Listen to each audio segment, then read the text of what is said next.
Did you make copies? All right. I'd like to call this budget meeting to order.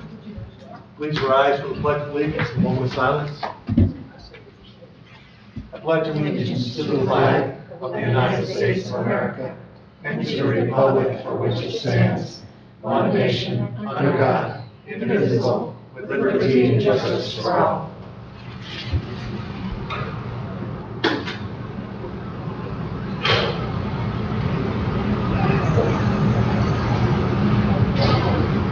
Thank you. A roll call, please. Commissioner Robbins? Here. Commissioner Rushton? Present.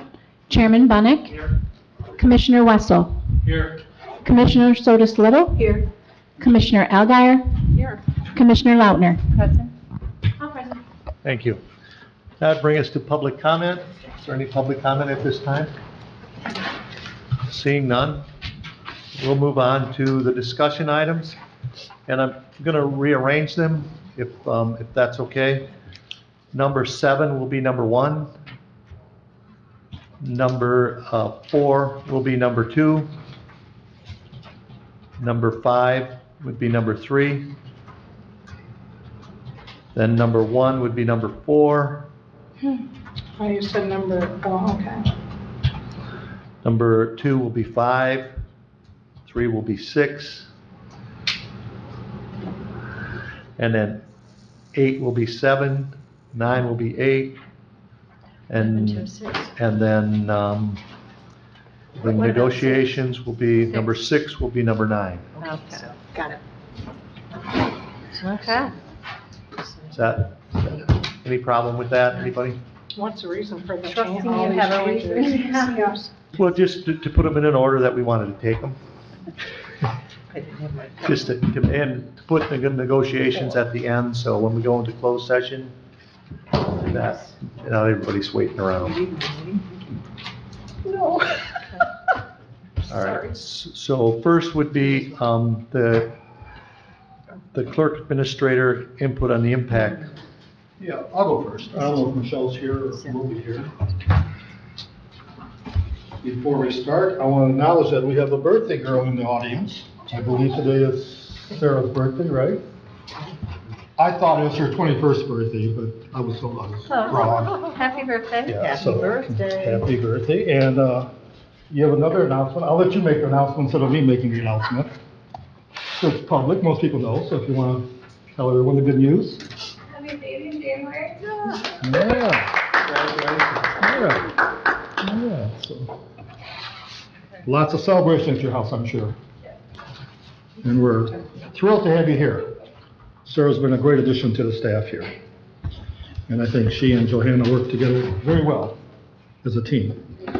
So I actually asked our chairman to change the agenda because I think we can clarify some things here that hopefully will make the rest of the meeting go smoothly. As you know, we started having this discussion about HR and finance on May 10th. I looked at the calendar, today's September 9th. Oh, 11th, okay, I was off by a day. Okay, it's been 5 months. I think it's time we finalize it and move forward. A vote was made last week, and I think now the question is how do we implement that decision? And it's been a stressful 5 months, as you know, for all of you, for the staff. A lot of tears have been shed, stress, a lot of false rumors, both internally and externally. And it's just, I think it's time we move on, go forward, and come up with a plan. And so after the vote last Tuesday, I think was our last budget meeting, I was thinking, okay, how do we start implementing this plan? We need to have a plan in place, because we talked about the budget and so forth, but we didn't have an implementation plan. So I'm thinking, boy, there's so many issues. So I actually, the next day as a conference, I called Will. And I said, Will, we need to have some clarification on some stuff. And I thought, Will, we had a great discussion, and you agreed that we need clarification. So I was thinking, okay, how do we do it? I made the assumption that it had to start January 1st. Now, Will reminded me that was not in the motion. The motion was just to put the money in the budget. And so we had to talk about job descriptions, how we're going to do that, physical space, everything else to go along with it. And then we talked about the HR, which I'll talk about next. We said, how to go forward. And I don't want to put words in Mr. Bunnick's mouth, but you agree that there were legitimate issues that we have to resolve and move forward, and that we have to get beyond this and go forward. So we can't be discussing this every meeting, every month. We need to go forward on this. And so Mr. Bunnick said he'd share my concerns with Mr. Robbins, which I believe he did, because Rick called me, I think Monday, was it, probably? Tuesday, was it? Oh, yeah, Labor Day. I keep forgetting it's a short week. And we started talking about some stuff and how to proceed and everything. And then some of you have chosen to contact me. I reached out only to these two gentlemen because they called me, and a couple of you called me. So, and I think we have a plan that I think will work. I think it's a plan that I think, and I want to speak on behalf of the clerk, I'll let her speak, that I think she could endorse, and how we can go forward. So, assuming you approve this in the 2022 budget in October, we can start the process with the finance and HR, but let's talk about the finance first. Post the position internally first, see if there's any interest. I think there are some potential qualified candidates who may be interested. If that's the case, and if those people have the right skills and the right desire, if it's an internal candidate, I think we can make the transition by the 1st of January. If we don't find an internal candidate and go external, I think the January date would be very challenging, because I've always had great faith in the people doing our accounting, and so really I play a minor role in the budget, but I know January and February is when you have to take all the invoices to determine which year they apply to, whether for the past year or the upcoming year. And also the audit process starts in the first part of March approximately. And if we transition to an external person on January 1st, that person coming in, it'd be very difficult for them to do that. One of our people is going to be on maternity leave. And obviously if you transition, the clerk and the current chief deputy clerk would potentially not be involved with that process. So I think that'd be very difficult. However, if there is an internal person, I think we can do it by the 1st of the year and have a smoother transition, if there is the right candidate. And I don't want to talk about who may or may not be interested, because I don't think that's fair to the people. It wouldn't be fair to me if I have to interview these people and make a decision. But I think if we transition, there's a possibility we could have this transition by the 1st of the year with the finance, if there's a right internal person that'd be willing to take it on and go forward.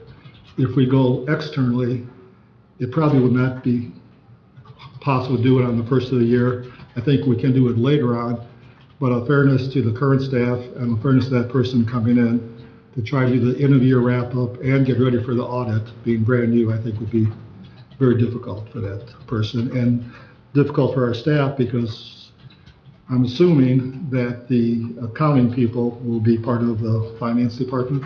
I'm making that assumption. And obviously they're going to be short at least one person as of the 1st of the year for a period of time. So I talked to, one of the things that Mr. Bunnick suggested is I talked to the clerk about this potential plan.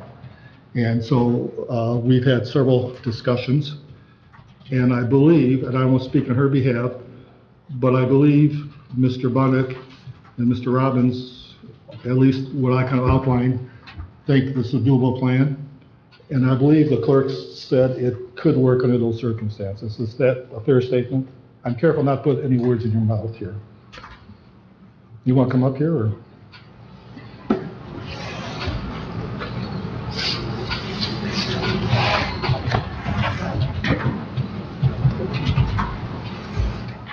Potentially, it will work. We are going to be extremely shorthanded from mid-January till May. It's extremely busy time of the year, as you've outlined, and we're going to be down at least one staff member. I know what I'm doing. I know what it takes to get the work done. You're going to bring someone new in from the outside, you're going to have a problem. You're going to have a really big problem. But what you've outlined, I also started thinking about where we're going to house these people. If we have a finance director, obviously they need an office. the office adjacent to mine, well, there's two offices next to mine. One is the VA office. The one has been vacant. It's being used by Al Crocker as our MIDC coordinator for 10 hours a week.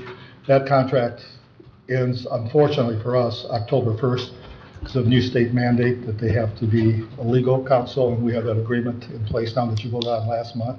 So that office will become vacant as of the 1st of October. So that'd be a logical space for the finance director to be in there. End of October, but yes, by the Yeah, end of the but, year, it'll be yeah, free. it'd be vacant, so that would be a logical space. There are, I believe there's a computer in there and everything else, so that I think would work out well. So just in general terms, this is how I'm assuming we're going to go forward with the finance director position. I will be creating a job description fairly soon. But if the budget is approved in October and if there's no changes, I'm going to assume that we can post a job in October internally, see if there's interest, and there may be, and if it's the right fit, we, in theory, could have someone in place by the 1st of the year. Mr. Budnick or Mr. Robbins, since I've had the most dialogue with you, did I miss anything, or am I accurate in my overview? Yeah, I would say that's very close to what we've talked about, and I appreciate that, you're working on that, and I really appreciate, Michelle, you talking too. And I sincerely think if we agree in theory on this, and there's no more votes needed at this point or anything, I want you on the same page so we're not rehashing this every future meeting. And that's really was the thing I was hoping for. Okay. I think you've achieved it very well.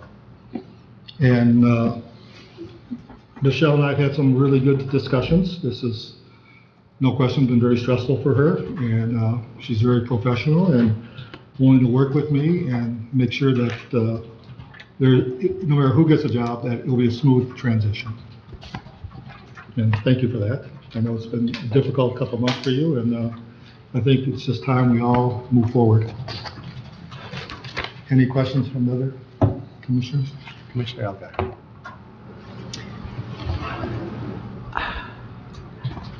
I've never agreed or believed in any way that it's appropriate for we as commissioners to just pop out some plan for our staff without involving them, without knowing that there was a need, that there were issues. I believe this is really top-down heavy. I don't believe that it builds teamwork. I don't believe that it builds trust. I've never agreed with this. I have one concern because we have heard several commissioners voice their desire to have the next administrator, God forbid that should happen. That will happen. We love you, Chad. That will happen. Be a finance person. So I'm wondering what will happen to anyone we put in a finance position. Is their job going to be in jeopardy? That's a real concern I have. Well, that's a decision, if I may, that's a decision the board would have to make at a future meeting to discuss what kind of skills and traits you want in an administrator. And I believe that we need an administrator with HR skills, with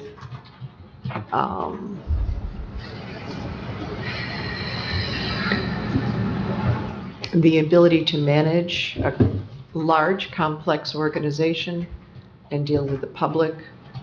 And that's rare in somebody who's a financial person, to have that level of left brain, right brain development and skill development.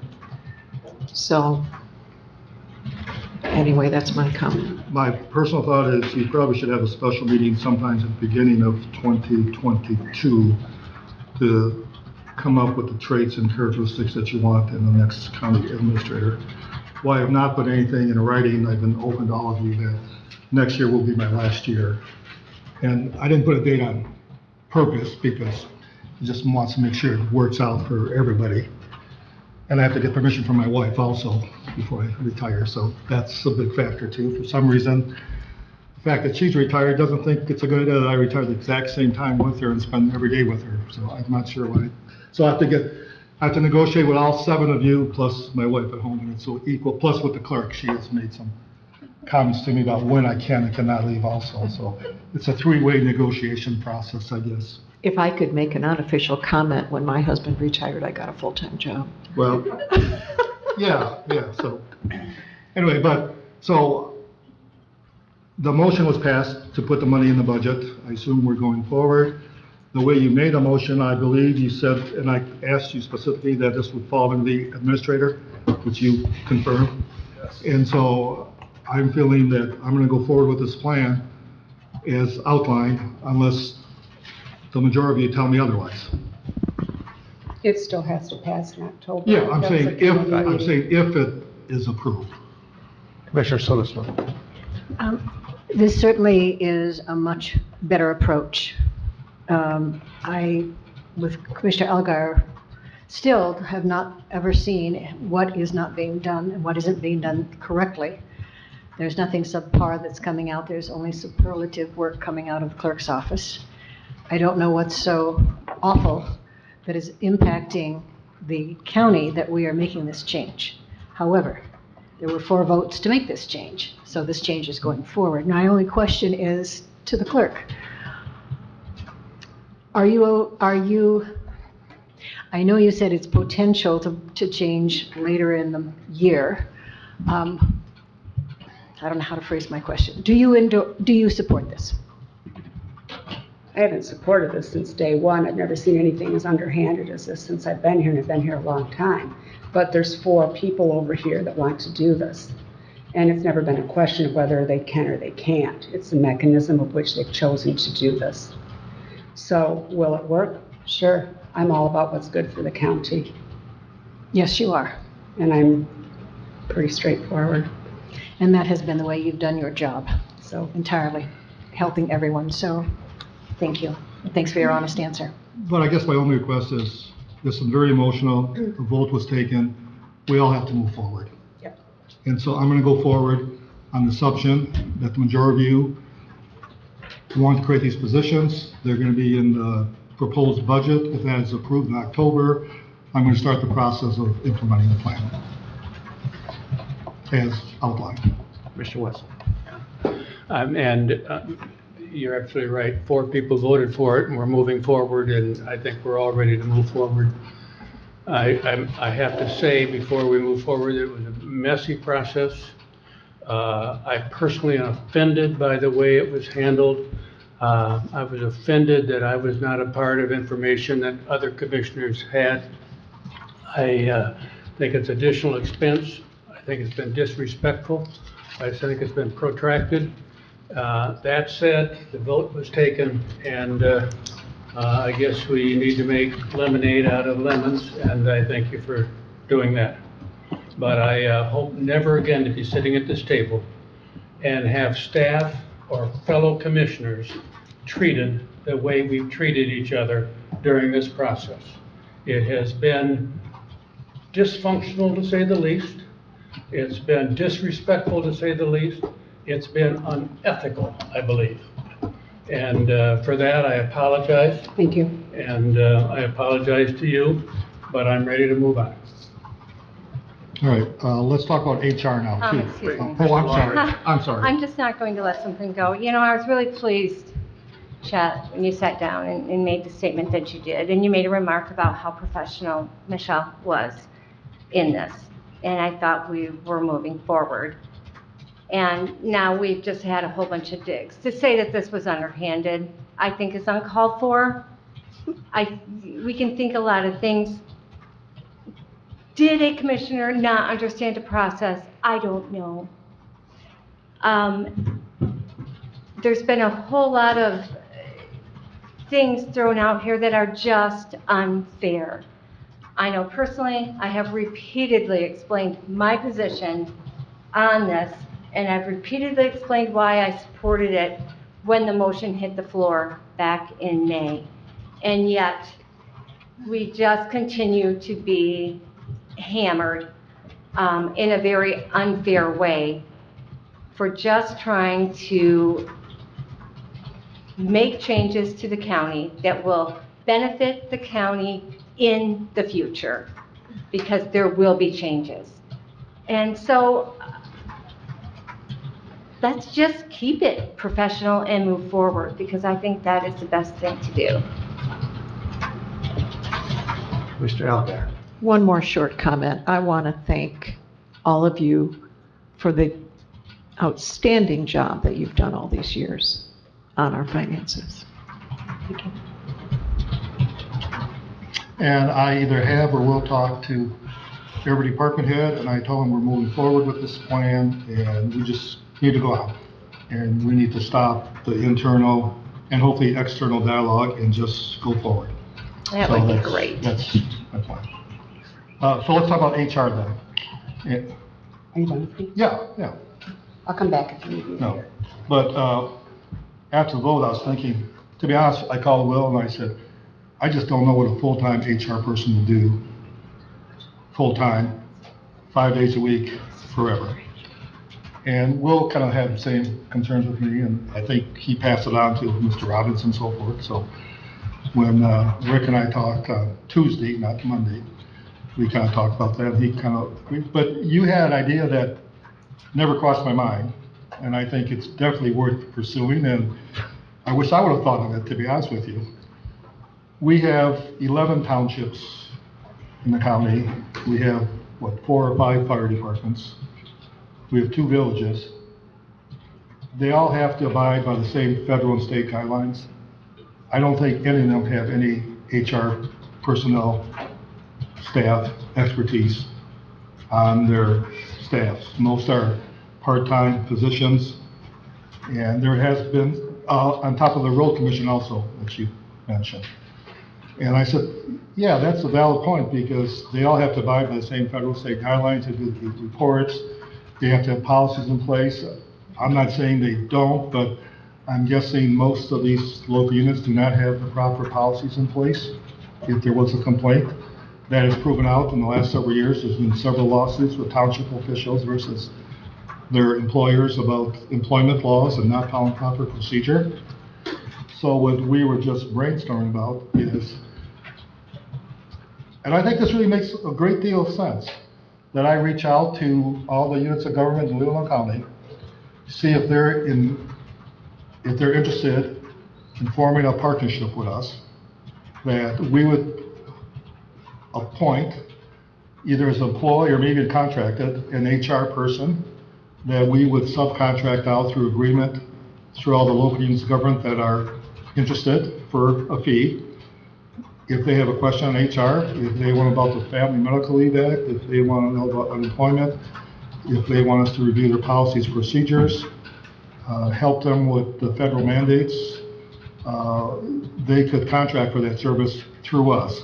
So we'd have one HR person here that would be at the assistance of all the local townships and fire departments, road commission, if they choose to do it. We're not going to force them. And we have partnerships with them on other services now, in terms of the web pages and other things. And I think that may be a win-win and could be very cost-effective with us if there's enough interest. I know the previous road commission and the previous director, I have not talked to any of them, a couple of years ago mentioned they would really like some help with HR, but they wanted their people to be our employees, and for MERS, retirement, insurance, everything, both Michelle and I said that's not a good idea. And I didn't want to be the HR director for the road commission.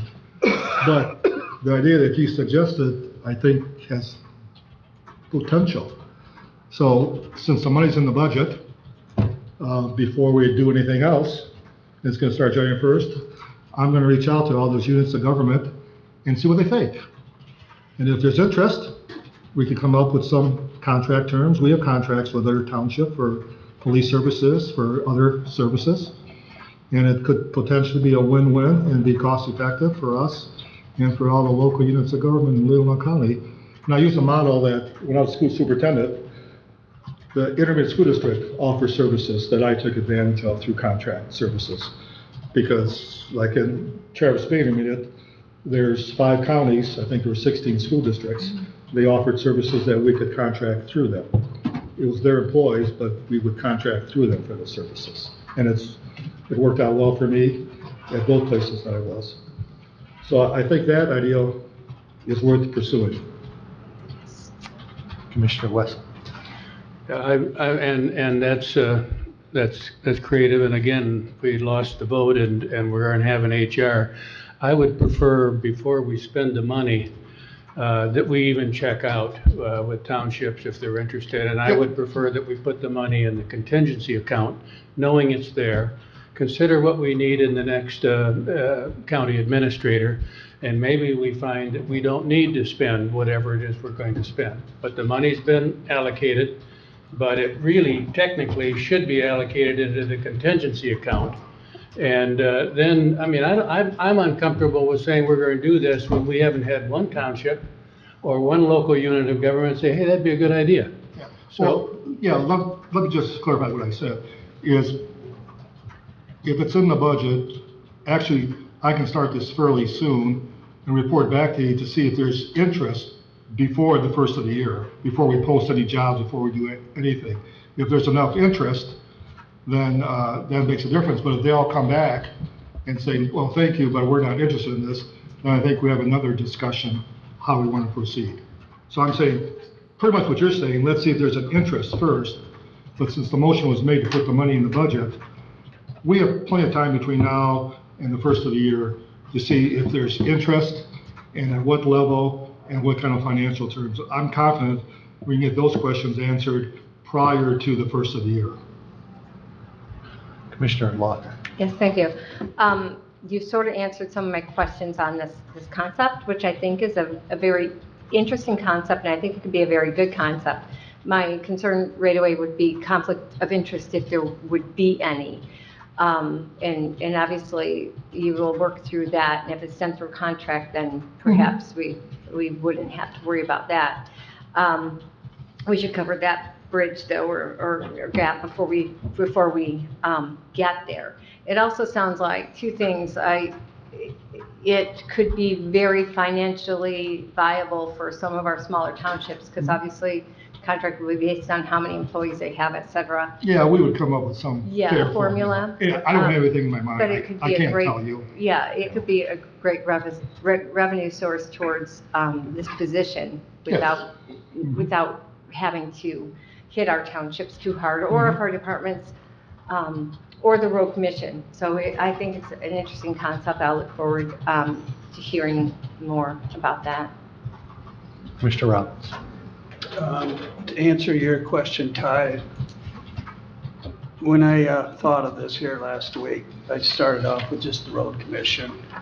I felt that would be the most obvious, they're county connected. And I did run into a representative from my township, and they're the ones that planted the seed for the township.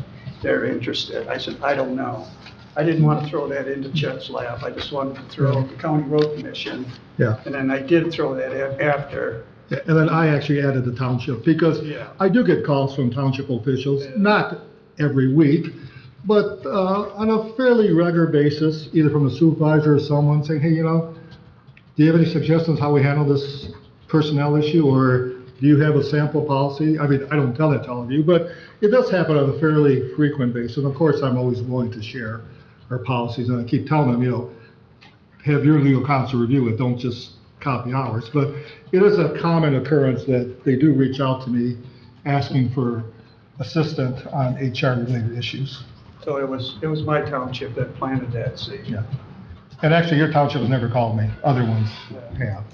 But, so that kind of got me thinking that, you talked about the road commission, that kind of planted the seed for me to, let's maybe expand it. We have fire departments, I mean, they're all legal entities, and I don't know of anyone that has anybody that focuses on HR in any of these units of government in Leelanau County. Commissioner Rice. Fire departments would be under their respective townships. Some are separate, independent. Okay. Like Would the that be Cedar Area Fire they Rescue. technically are a separate unit of government. Okay. And I know that because when we did upgraded equipment, Matt and I had to go and get approval from every fire department. And some of them, we went to townships, and some had their own fire boards. Okay. So it does vary. Okay.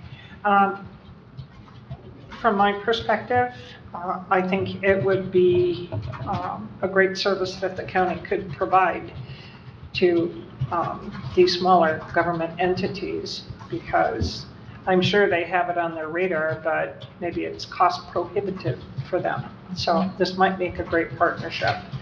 So I look forward to hearing the results of your investigation, you might say. So thank you for that. And thank you, Rick, for bringing that to the table. Any other comments? Thank you very much, Chet. I think that we could maybe then move on to the third item, Is that the, vehicle request. no, the plan? Facilities. That was number 2. Oh, okay, yes, you're Yeah. right. Okay, this is, and I asked Jerry, Jerry is here with me. And I want to start off, I want to compliment Jerry for all his, well, now 31 years of service to Leelanau County, correct, Jerry? 31? Oh, 40. Yeah. No, greater than 41 years, right? 41 years. Geez, he's so youthful looking, I forgot 10 years.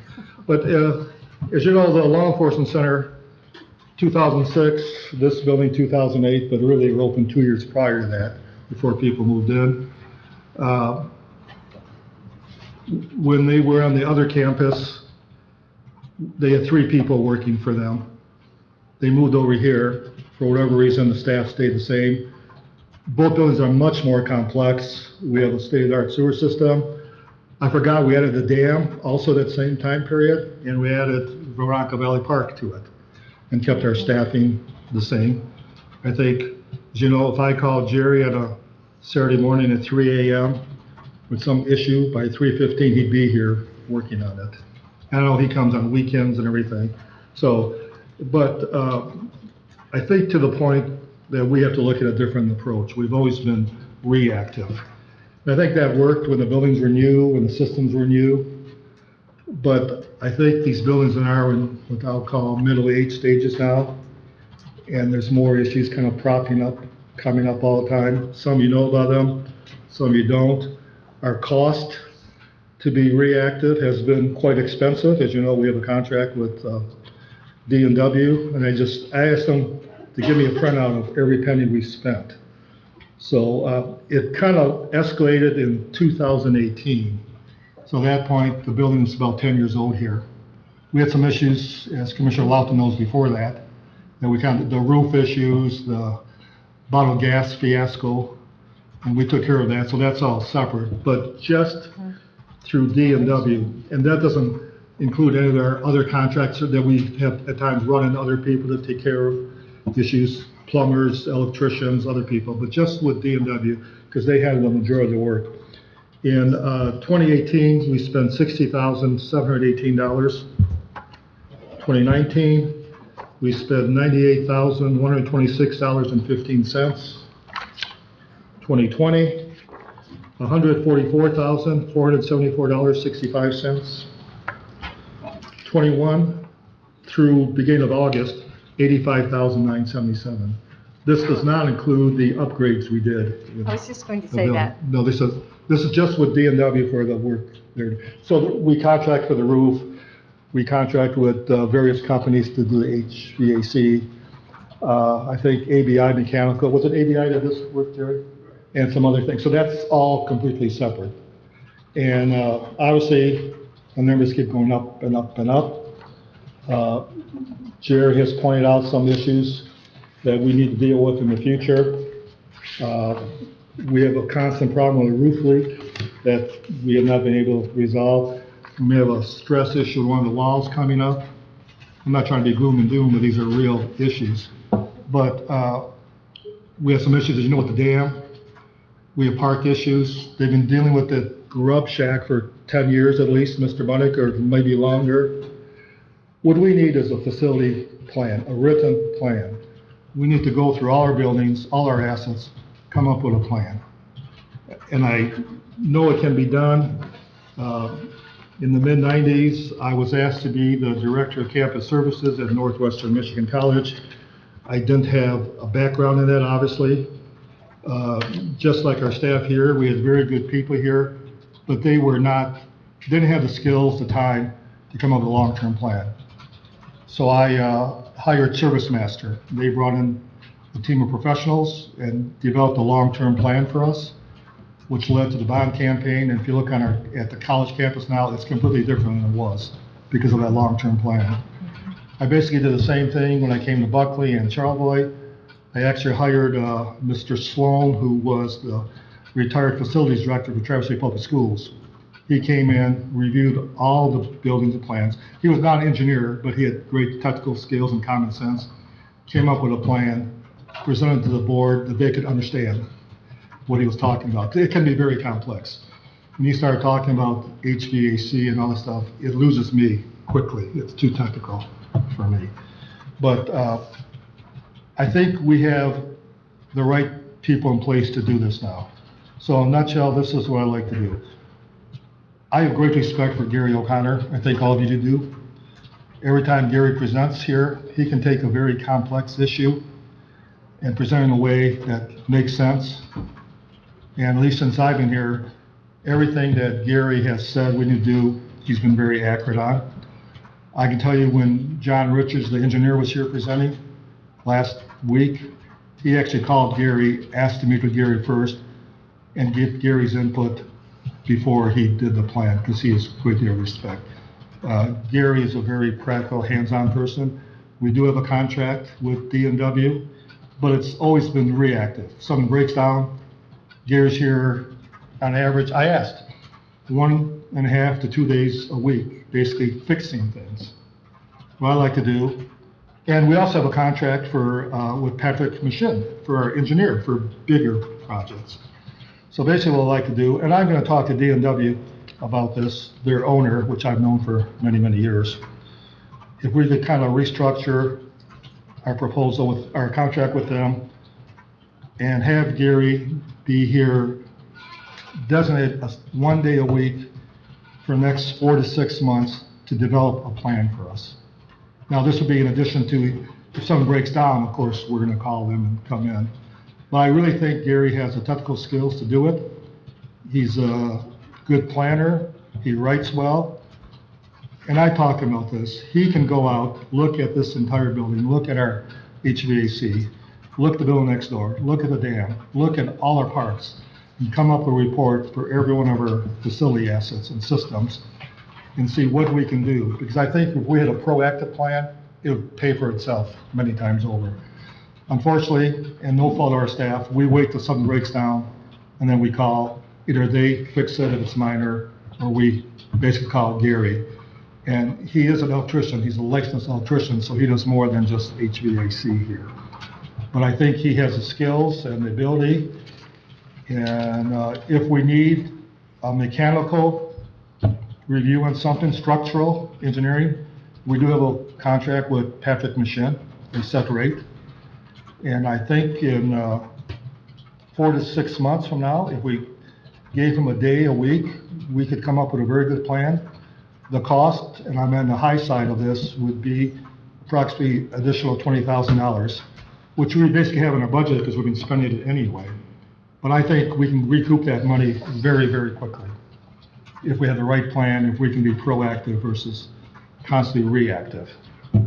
So really, I'm not asking for any extra money in the budget. We have a contract with DMW. I'm hoping they would give us a special rate for this 1 day a week.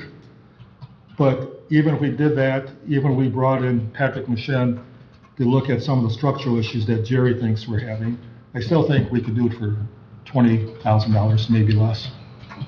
4 to 6 months, come back with a full report that we could use as our blueprint to go forward. Because we can't just keep pouring money after money into fixing things and, okay, this broke down now, so we gotta call Gary, and now we need to fix it. I'd rather be proactive, and there's some things I think we can fix. It's like your car. You know, you get the oil changed on a regular basis, not because your car's not running well, because you want to be proactive. If you don't get it changed, at some point it's gonna cost you a lot more. But I want to make sure that you all feel comfortable and know what I'm thinking. Commissioner West. So you're recommending the facilities plan, not necessarily a facilities manager at this time? I think we need a plan first. But it might be the plan leads us to, It very well could, and I've discussed this with Jerry, and so, like I said, I just want to be very open with Jerry about this. I've had discussions with Jerry about this, and, Jerry's very busy doing just the everyday maintenance stuff. And we're fortunate that between Scott and Dwayne, we have great people here. But think about how small our campus was in Leland, and how simple those buildings were. And we added this entire campus, a very complex sewer system, very complex HVAC. We added a dam, and we added Veronica Valley with no additional help or expertise. Commissioner Sotos. It's very reasonable. In fact, it's more than very reasonable. I think it is very proactive, given what you just shared with us, and the dollars we're kind of hemorrhaging every year, and it is getting worse. It makes entire sense to move forward with the plan so that we can stay on top of it and hopefully find ourselves with solutions before they become a crisis. So thank you very much for the work and the thought you put into it. Commissioner Robbins. Would this also include the other two parks? Yeah, it'd be all our assets, yeah. Yeah, I just bring that as an example. No, it would be all the parts, it'd be all of our assets. Which we don't have. We don't have anything right now. Commissioner Rush. Are there companies that do this specifically? There would be, it would be quite a bit more money. I'm just wondering, when I don't like spending a little money to get a little information. If we're going to go out there and evaluate the assets objectionably, Gary can also be contacted and provide input, but I'm not so sure that we are going to get the kind of report that we need moving forward. His skill levels are in HVAC and electricity. And computers, and he's very. Oh, sure, he's got some other skills. But has he ever done anything like this before? Yes. Where has he done this? Through DNW, they have I talked to their owners about this. And Something as complex as this? Yes, actually more complex than this. Gary himself has done this? He's an extremely valuable member of their team, yes. That doesn't answer my question. Yes. Gary himself Yes. has done this. Yes. Yeah. Mostly at the request of DNW, so they can go back to the owners. Most time it's come from DNW. We've been assigned this project. Gary, can you look at this? Tell us what we need to do long term. If we do move forward with this, what parameters are you going to provide for him that you're looking for in the report? I told him that I'd want him to go through both buildings, go through all of our systems, give us analysis. Is this good for another 5 years? Is this good another 4 years? Now, it could be that he would have to bring in a Patrick machine for the type of thing.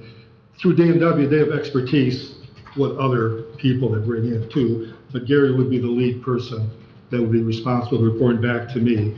I don't want to have to call 6 different people, so if I tell Gary we need to look at I'll just use the sewer system.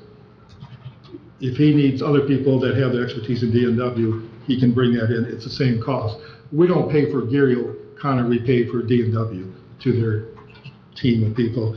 Just like our law firm, we used to deal with 2 or 3 attorneys, but we have access to 12 attorneys, depending on what their expertise is. So if I can clarify, what you're saying is this contract would be with DNW, not with Gary O'Connor? No, yeah.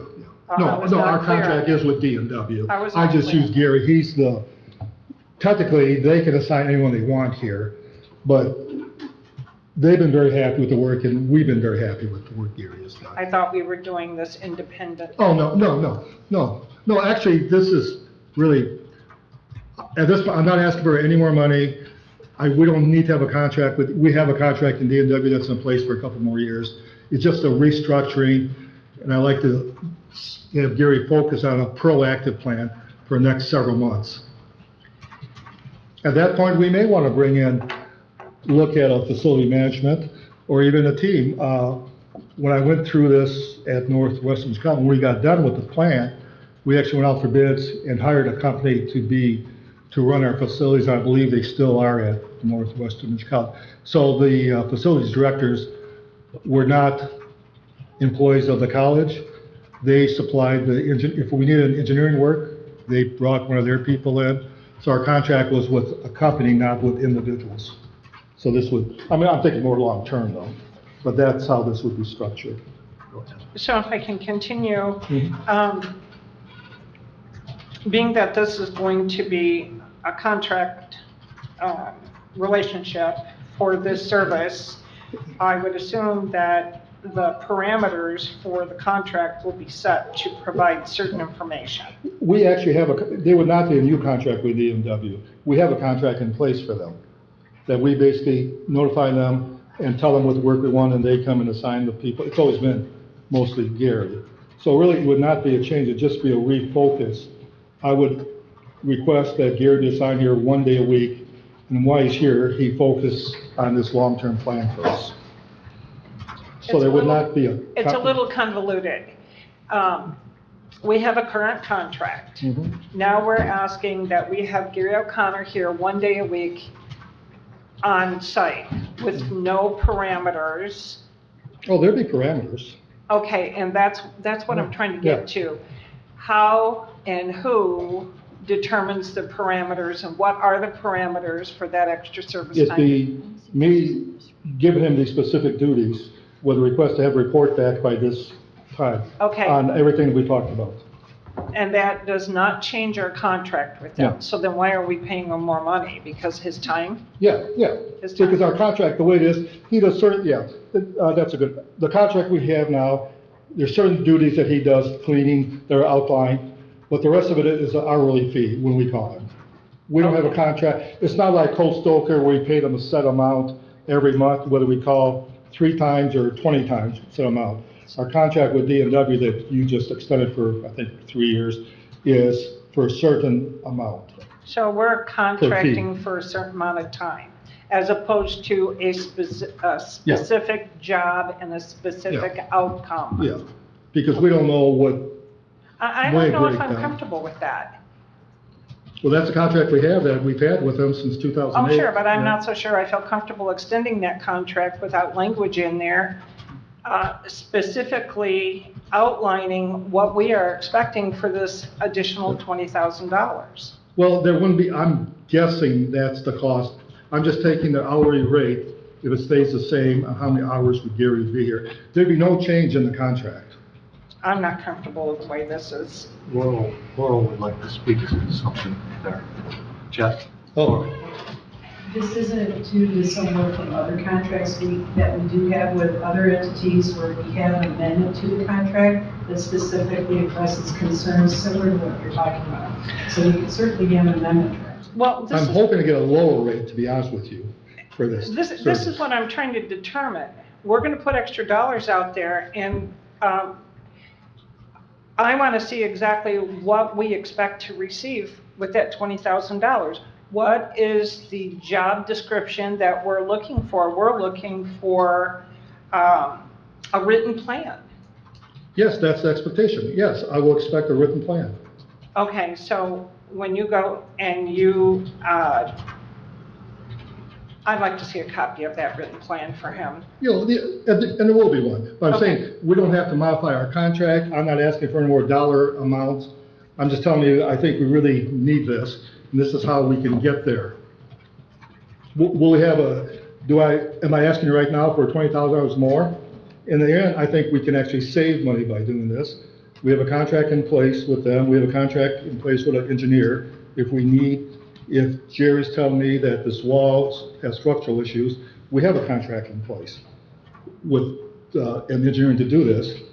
That person would work with D&W, which I would request that Gary do it, and they come up with a written plan within, and once again, I have not discussed the details with D&W yet to make sure that they feel comfortable with this, because Gary's a valuable member of the team, and he handles other contracts, and he's only has so many hours in a week that he could assign to this. So this is kind of a preliminary thing, but like I said, I'm not asking for any more money, I'm not asking for a new contract. It'll be an agreement with D&W that I want Gary here to do a written plan. Have I had discussions with Gary about what that would look like with expectations? Or yes. Have I had discussions with the owners of D&W about this? No, not yet. But I just want to let you know that I think we need to switch our mind thought from being reactive to proactive and cut down. In theory, this will save us money. I can appreciate everything you're saying, and I don't disagree with that now, but you did say that with Jerry providing this information for us, he would have access to other company resources. You mean Gary? I'm sorry. Okay, I just want to make sure you clarify. Gary. Yeah. Gary would have access to other resources Yeah. at D&W, whether it be an engineer or. Yeah, they have people on staff. Opinion. Yeah. Okay, so, but what you're saying is, under the existing contract, we can request a little bit more time, Mhm. a little bit more of Gary's time. Yeah. Okay, so let's just use. Not in theory, not Gary, any other staff people. Our Okay, contract is with D&W. It's not, the D&W contract Okay. is with D&W that answers. for my their question. Okay, team. yep, all right. Do they have people that come out and do appraisals and evaluations? Yes. And so, if we need to look, I'll just make this up, to look at our HVAC system, I'll tell Gary to do it, but he has professional people that have been out here looking at our stuff. Okay. So, again, it will not be Gary will be the lead contact, kind of the liaison, because he knows our facilities, but he also has access to the entire D&W team, and we pay a flat fee. Just if I call David Stoker versus Peter Cole versus Matt Norford, it's the same service. We have a contract with Cole Stoker, not with individual attorneys. Exactly. So would this include that the HVA system, as you talked about through the DTR Yeah, fund? and that's why I want to bring this up, because I really think we need to have a plan for it before we go forward and look at the big picture here. I asked John Richards to come and just kind of give you an overview, because I want to make sure that we had this on the agenda, that you all were aware. We did not, and I think you all know this, we did not fix the problem a couple years ago. We put a Band-Aid on it. And we've been spending a lot of money trying to keep that Band-Aid on. So I think it's a combination of doing that, and especially and I appreciate this, when John Richard told me he wanted to meet with Gary O'Connor first before he came up with a plan, to make sure that I think we really need to really know what we're spending the money on. Commissioner Rust. So Chet, going back to the escalated payment for D&W over the last Mhm. 4 years. Yeah. One of my questions is, have we increased his workload into other areas or different areas? Have we added more work onto this particular person? Have we taken this work out from under Jerry's department and just allocated these jobs to D&W? I guess that's a question for Jerry, because when there's a problem, it's Jerry's responsibility to fix it, and Jerry, you want to respond to that? I'm just wondering Yeah. if we're comparing apples to apples and not apples to Yes, oranges. I think and help me out, Jerry, I think our challenges have been more complex, and the fixes have been more complex beyond you're Jerry's saying- ability, beyond our staff's ability. So what you're saying, that's the question, beyond our Are we- staff's ability. Is Gary spending much more time here? Yes, at the request of Jerry to fix Okay. issues. That's a problem Mhm. with that department then. We don't Yes. have the appropriate skills in that department to take care of the needs. We of the don't have county. the appropriate staffing levels and I don't say leadership, we really need a Staffing facilities and director. skills Yes, as yeah, well. and I think Jerry would agree with you. Okay, so And I agree actually with the you. board needs to look at that Well, issue. yes, and I'm hoping by having this plan, that will start the discussion. And I think the last couple of years I've talked about that at some point we may need to restructure this and do a more proactive approach. And I'm thinking we get this report done, and we'll have it done, I say 6 months, but it should be less than that. I want to protect the timeline. And that way you can really look at it and see what direction, really, and not blame anyone, this discussion should have happened when the decision was made to move in this campus. It really was unfair to Jerry and the staff to take all of this on without any training, without any guidance, and say, okay, now Jerry, you're going from Leland with this 2 little buildings, that you're coming here, you have the jail, you have this building, you have a very complex septic system. Oh, we're gonna give you the dam, and we're gonna give you another park, but the 3 of you can still handle it all. Yeah, I don't disagree with that. Yeah. So this is nothing against Jerry or his skills. No, absolutely not. He doesn't have a magic wand. No. Well, sometimes he does, but most of the time he doesn't. But this is what I'm saying. We as a board need to look at the needs, not just, a plan. Yep. But we need to look at long-term, moving forward, what skill level and how many do we need. And I think the plan has to be a big part of that, because without a plan, it's unfair for the 7 of you to try to make a decision. Well, I for one appreciate you diving into this, and thank you, Jerry. It's something I've been, and I kind of have casually talked about this in the past. It's been in the back of my mind for a couple of years. Unfortunately, these are beautiful buildings, but they're starting to show their age. And for whatever reason, some of the decisions were made when the buildings were built. There were modifications made, reductions made, and now we're paying for those changes.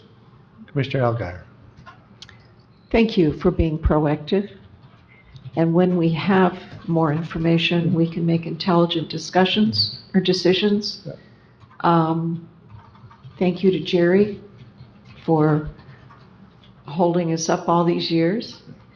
And I look forward to getting a report in a few months. My goal is just to plant the seed with all of you. Because like I said, I'm not asking for any funding. We have money in the budget. We have the contract in place. But I want you to start thinking about this as a long-term challenge. It'd be a great goal, Commissioner Rob, when we talk about goals.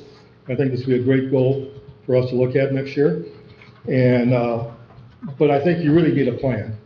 And so this is the first step. And I think we need to have a long-term discussion about a facilities management team or director, or could be outsourced, and I have outsourced a much bigger campus than this. So we have a lot of options, but if it does right, if we do it right, it will pay for itself. Any other questions or statements? Well, thank you for that. I appreciate it. And, because we're also dealing with these furnaces on a regular basis. And that's what I'm saying. It's just, we need to change directions. Yeah. All right, and the next thing, what about the MERS payment plan? The vehicles, I'm sorry, I think. Oh, yeah, well, we actually skipped this as number 1, which was MERS payment. Oh. It was on there as part B. Can we talk about vehicles since Michelle and Jerry are here, Yeah. so I'm the sheriff, so we can. Oh, that'd be fine. Move forward. So, Michelle? Number 3. Sure, back to our office. Let me just grab something. Okay, or maybe you can just review our vehicle allocation for next year, because we haven't done that yet. Yeah, the only thing we have in there under the motor pool is the sheriff's vehicles. Yeah, okay, and then how many? 3, And you have the money in there for the 3? yes. Okay, that's why I'm bringing it up, because, and Commissioner Lauter brought this up a couple years ago and kind of scolded us, and we gambled, and looking back, she probably was accurate. Jerry does not want to spend any money. He's a tightwad, wants to keep his truck, but I'm telling him we're to the point that I don't want to put any more money into that truck. It's 2007. How many miles on it? 137,000 right now. 107? 137. 137. And it's the one we plow with. I can't remember, it was last year, or year before, we spent, 4,000. to do some work.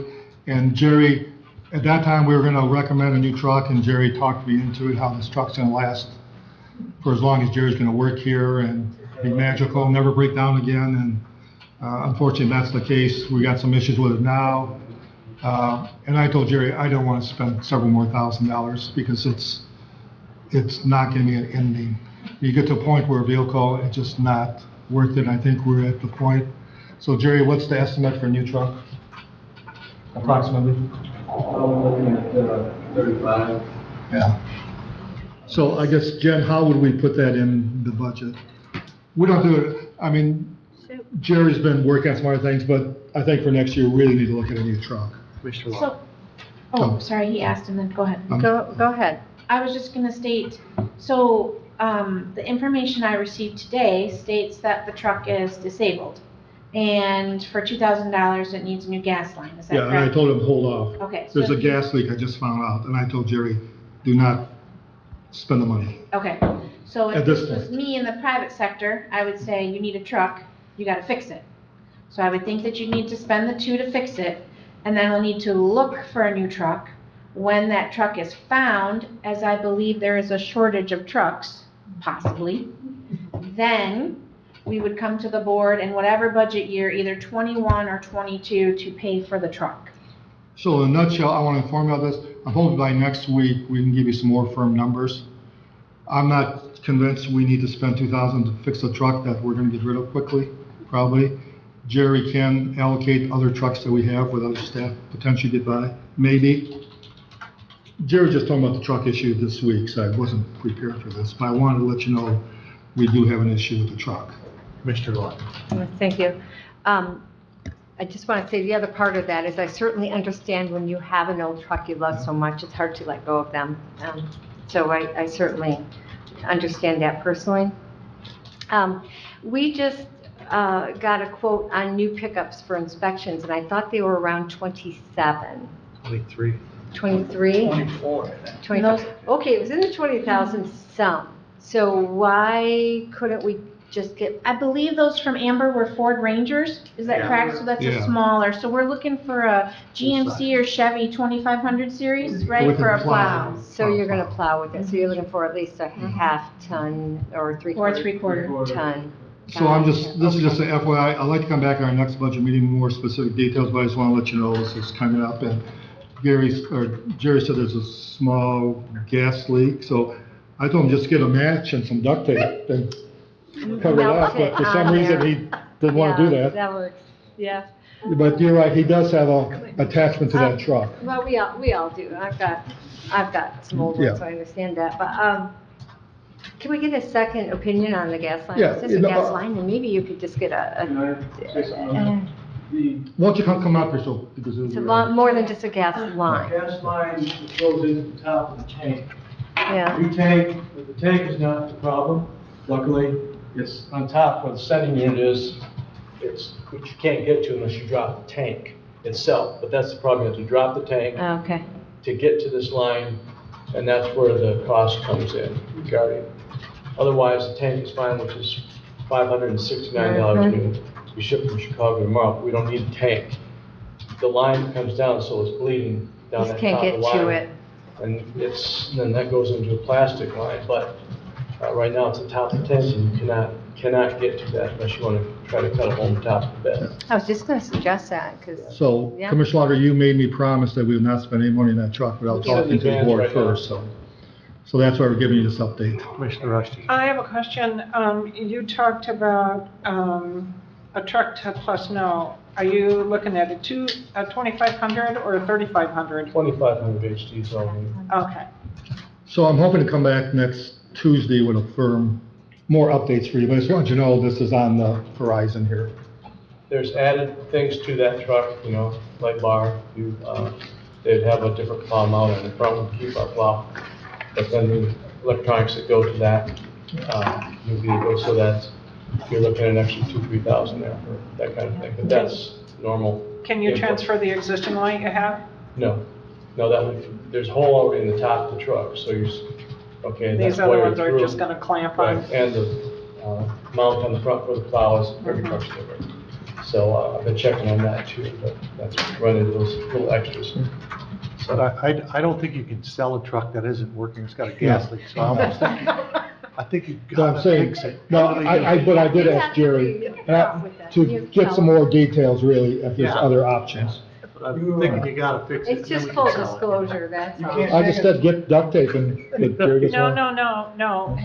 Don't you watch those commercials on TV that Oh, flex? yeah, that, Flex, isn't it? Rubber Is it- flex, yeah. Flex seal.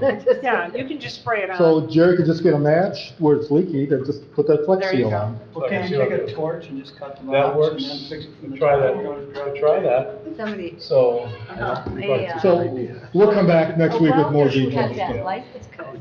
With this so helpful the board, truck what is else gonna do you sit- need? Right. You want to just let it sit at management now, because it's not. Well, we'll talk, we'll talk. Yeah. Well, we we'll don't anticipate I would snow say- for a couple months yet. Yeah, that's a so good thing, so we're not. We have a We're little, not in we have a little crisis. Just say time. it's 1,999 and They then you just guys word can make a those. decision. Well, you're not You asking have us to to. word the Oh, ad a certain way. I've never, because it needs, we would never do that, Mr. Bunnick. All right, so then that brings us to number 4, which is review of the 22 draft budget book. And we put, and we don't know how detailed you want to be. Some years, we've been pretty detailed, and some years, we just asked if you had any questions on it. So I guess Jen is volunteering her services to answer any questions you have about what's in the budget book. One of the questions, if I may, that I have in regards to the budget book, I noticed that, you know, as we, under the column of department changes or requests. Now, do these numbers come straight from those departments, or do you use some sort of a program that automatically increases each department by a certain percentage from their last year's budget?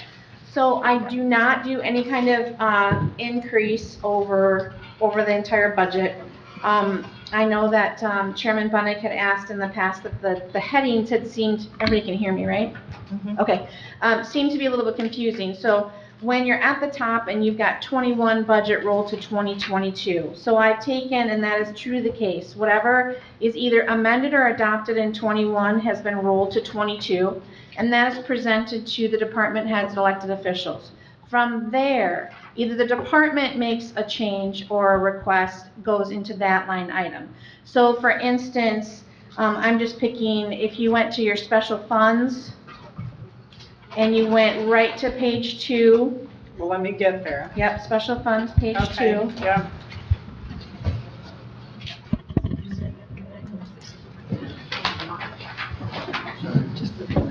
Fund 211? Yeah. Okay. So right at the bottom, the sheriff and Lieutenant Roush had come to you and said that there's looking to possibly be less revenue coming in from the band. So you'll see 21 to 22 rolled at 241.4, and the department change and request is 193. So that's where that number comes from. Then anything that will be implemented over these last budget work session meetings, those by commissioner or elected official or department head that comes to you, will actually be what will be considered in the proposed to adopt budget. So if you agreed on something, let's say for instance, I think when Jim first gave you the budget for the vehicles, they didn't include, I think you're gonna go with seat covers or something? Are you going with seat covers for next year, possibly? We're gonna test 3 of them. You're gonna test them. So that would be an additional cost that would change per what's come forward to you. So I would increase that number if they're gonna test them. So last year's number, Yep. and anything that was amended throughout the year, or, okay. Can be, yes. Amended throughout the year, or If it's something that I know is going to stay into 2022, I will make that automatically adjustment. add that? Yes. Okay, so you go line item by line item? Yes, I do. And you don't use an overall percentage of increase for these departments? No. Okay, that's what I wanted to know. Thank you for that. Mhm. Any other, Stay there, because there may be other questions. Yeah. Very good answers.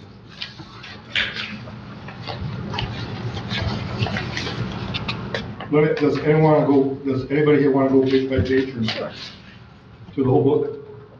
Well, through some funds, like special funds would be one. I mean, and my question is, the DTR funds, treasurer's accounts, are they, am I like to start finding can't these? hear you. That's okay, you'll have to just move your microphone, they couldn't Did you hear hear you. me? Yeah, I could hear you, but they couldn't. Okay. John may want to come and sit up at the table regarding DTR. So yes, he did propose a DTR budget. Within that DTR budget, I have put everything into contingency in that line item. Okay. That is Fund 516. Okay. He was looking at coming in front of you for finance software. And so in speaking, that was on your first list of projected projects or what we would call a wish list. Yep. And I think he's pulled that. So one of the things I know is on the agenda, I'm sorry, from this budget, from 2022. Oh, I apologize. I thought last meeting you said you were going to talk to him in October or November. But it's still slated for 22. Change. I'm not sure. Oh, did you want to come?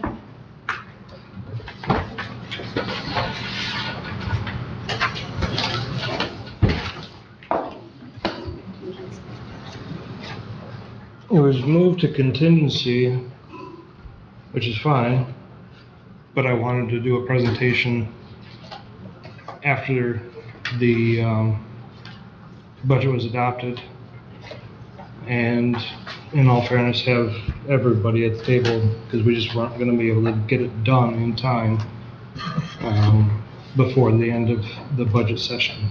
Okay. So I don't know if it needs to stay in contingency or if we pull it, but I didn't request it to be changed. Okay.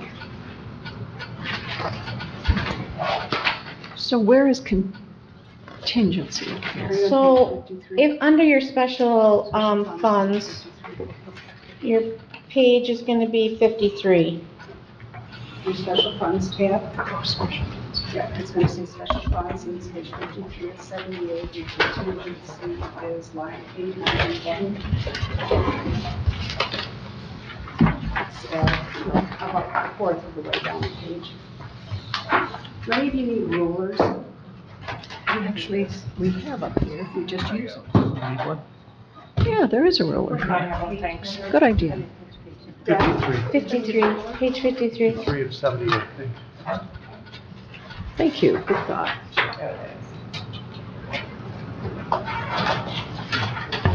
So Yes? contingency, the 322,750, Mm-hmm.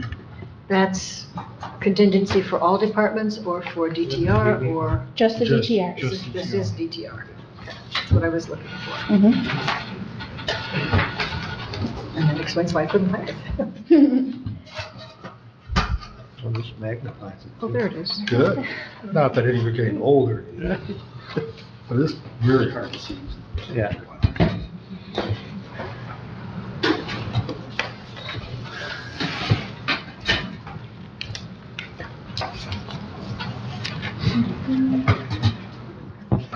John, a question on Yes, sir. the unpledged DTR funds. Are there some pledged DTR funds too? No, we have the tax revolving fund, which is the 516, which you're looking at, and the tax foreclosure fund, which is 517. They work independently of each other. So the unpledged is where we make all the units whole, and we do all the rebillings throughout the year when there's taxable changes on the roll. Is that question, Mr. Chair, can I? Go ahead, yeah. Is that contingency amount of 322, is that low for what we need, or is that? No, I think that the accounting has put the 25,000 that I normally transfer over plus the software costs. So the 25 is allocated to come from DTR into the general fund. In 999. And then any of his expenses that he has above that contingency line item, he has budgeted for. So basically, to make a balanced budget, that number is the difference between his revenues and the expenditures that he has, that he knows he's going to utilize. And that, usually we put, instead of putting it contingency, we would put it as a transfer out to MERS, to capital projects. So it's not something I need for operating. But I thought that it was an allocation for software. But if it's not, and it was just the difference between revenues and expenditures, and that's how it came to be, then it is. Well, I'm not sure there was I think there was disagreement, but I had suggested that as a part of this, that we try to identify an amount above and beyond our $250,000 to pay toward MERS as a part of the budget process, not waiting to see if we had it left over at the end of the year. But I don't know if there's interest in doing that at this table. Well, I can tell you, for this year, our revenues exceed our expenditures, and we have $377,000 in revenue that we got through admin fees and delinquent interest in the 447 and 446 respectively. We've already transferred out 105. So the difference would be another, 275 without drawing funds down. I don't know I wasn't briefed as to the original agenda on 7B with the DTR fund and HVAC system and MERS payment. So I don't know what the goal was or what the intent was. Nobody had briefed me as to why this was on the agenda, so I'm kind of unprepared. It was at the request of 3 commissioners. Okay, and that's more than fine, but I wasn't. Well, and I was one of those, and I wanted a better understanding. We had a presentation on the HVAC system, and we had conversation about MERS, and I didn't know what our resources were and what opportunities we had here. Annually, what I like to do is transfer over my revenue, and that revenue is usually between 350,000 and years ago it was 700,000. It's shrunk as delinquencies have gotten smaller, which is a good thing. But the fact is what's available for transfer is reduced. So every year I like to at least transfer that much. We're at a point now that I've got about $5 million in cash. As far as cash flow, I would be comfortable for the 2021-22 cycle, the rest of this year and through August of next year, we could draw down up to $750,000 without impacting the operations of the delinquent tax revolving fund. How you guys allocate that, is somewhat up to you guys. I don't know what the project costs for the HVAC. We can draw down more than that. However, I'd advise against it just because I don't want to borrow if we have to. I think we just work within our parameters as far as cash flow on our projects and our additional payments to MERS, so that we don't have to borrow when I go to settle with the townships and villages.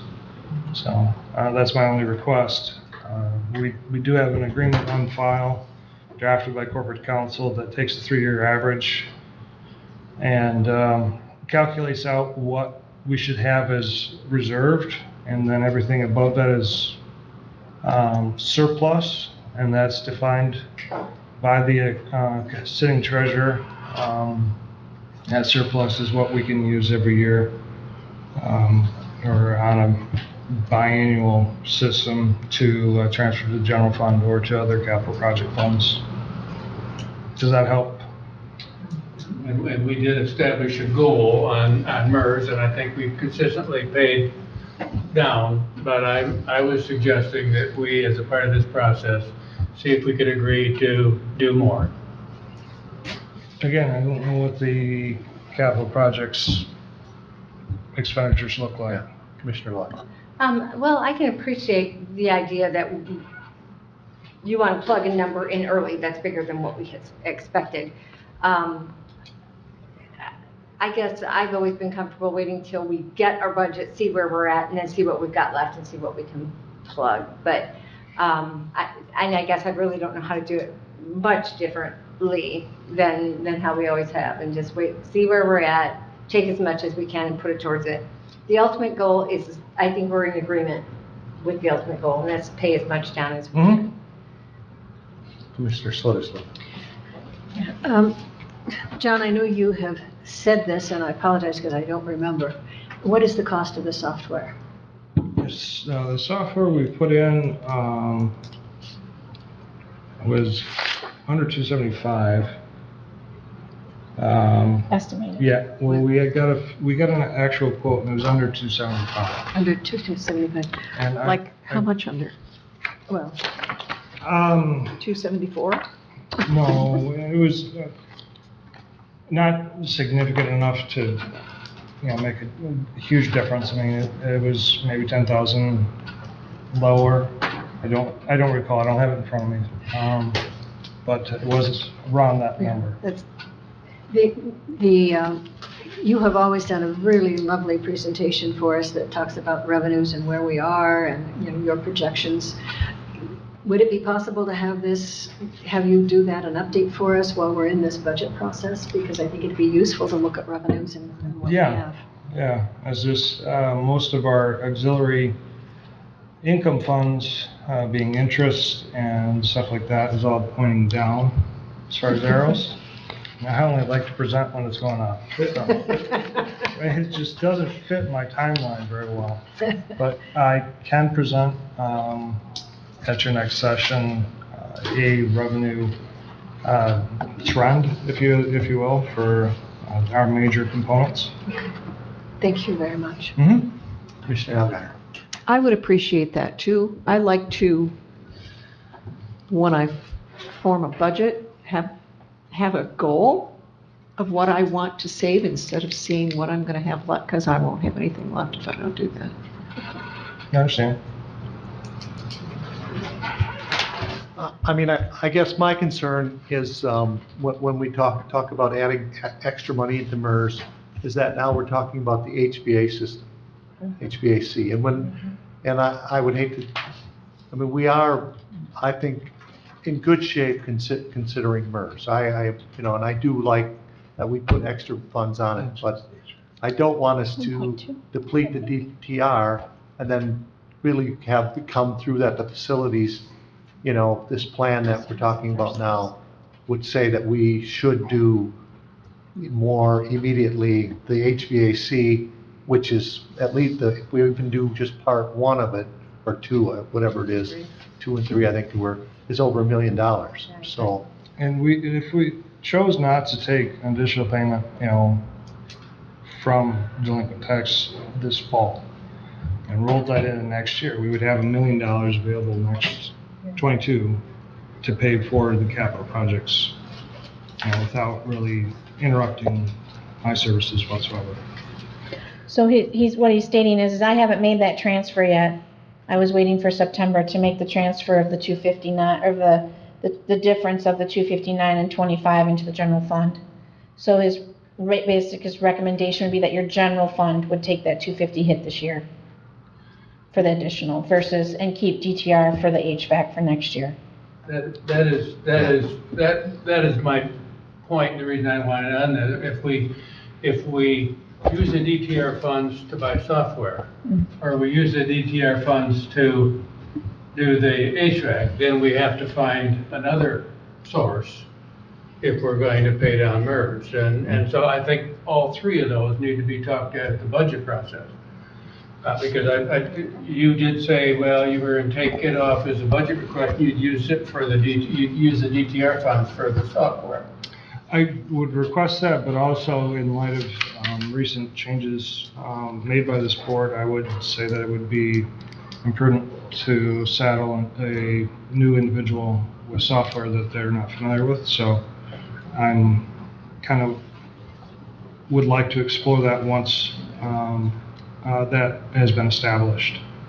Your other option isn't totally within, if you wanted to leave this where this is at and leave that money, if you advise me not to move the money from DTR for September, and I don't, and that rolls in for HVAC, you do have a large enough balance in your general fund balance that if you'd like to make a motion for 2021 to allow more than $250,000 to be budgeted, you can do so at any time.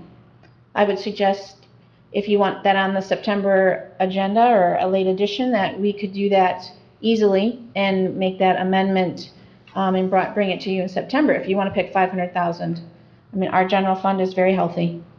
I would ask that the administrator add that to the agenda and bring a recommendation along with Jen and John and you on what we might do. Is there a reason we can't wait till October? No, it's We have just when we the get meeting there. next week, we have the package equipment's ready, and we need, Okay. and there's no time, I mean, there's no difference between September and October. Nope, just 1 month's investments. Yeah, but then we kind of have a better feel on where we are with this budget for next year.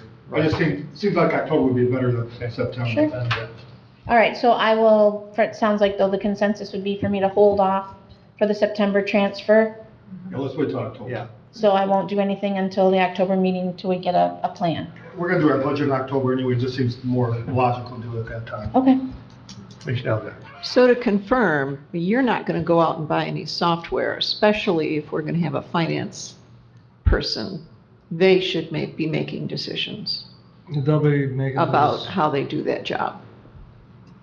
The software utilized. the software. And the program utilized, yeah. They should be the ones doing it. Well, yes, and I'd like input on that because we use it on a daily basis as well. I think everyone should have input, and that's Yeah. what you're saying. Yeah, that's What John and I were talking about a couple of weeks ago is that probably in October sometime, you would bring in the rep, and it'd be a special department head meeting, that the rep would get input from everybody prior to making any recommendations. We could. Yes. And actually, it would And come that's- to the board thank you. anyway for purchase. Yeah, thank you. It really should be, Yeah. have input from everybody who would use I it. think we'll say the same thing. I believe so. I didn't like the idea of you just, what you said, a month ago, and you said, don't worry, you guys, I'm just going to buy it out of DTR. That, I didn't think you were going to do that, and I'm really glad to hear that you weren't. So thank you. When I said that, the implication was it wasn't going to affect what you guys are doing in the book as far as balancing the general fund and the different departments. Still utilizing the DTR as a vehicle to pay for the software, whether it's a new finance structure now or later, is inconsequential to the general fund. So that was my point. It wasn't a slight to say that, well, I can just do it out of DTR. That's kind of what it sounded like. I'm really glad to hear it's not. Okay? Okay, so in reviewing, does anybody have any other questions on special funds? Because I think the consensus is you're gonna leave the contingency like I left it with DTR and then make a decision at a later date with HVAC and, right? Okay, so the 250 right now that's gonna come into MERS for next year's additional payment will be solely from the general fund. If you wanted to look at that page, I can tell you where that's at. That's going to be under your internal services tab. And it's gonna be page 77 of 82. I mean, do you have any specific questions about anything? Does anyone? What specifically with special funds or budget? Any funds. Well, we did, I think what worked last year, if you remember, we asked each commissioner any specific questions on bonds, and we try to answer. If we didn't, then we put it on next budget meeting. I know you kind of went over there a little bit fast when Deborah asked that question, but I just thought if you took any one particular budget, like just the general department budget, and went over like, were there changes in the health and what, you know, travel? Kind of just going, like you're saying, Yeah, through the yep. expenses when you saw something, it moved? Okay. Yep. So, if we want to do that then, we can start right at the get-go with the expenses. I will bring an update to you at the next meeting in September.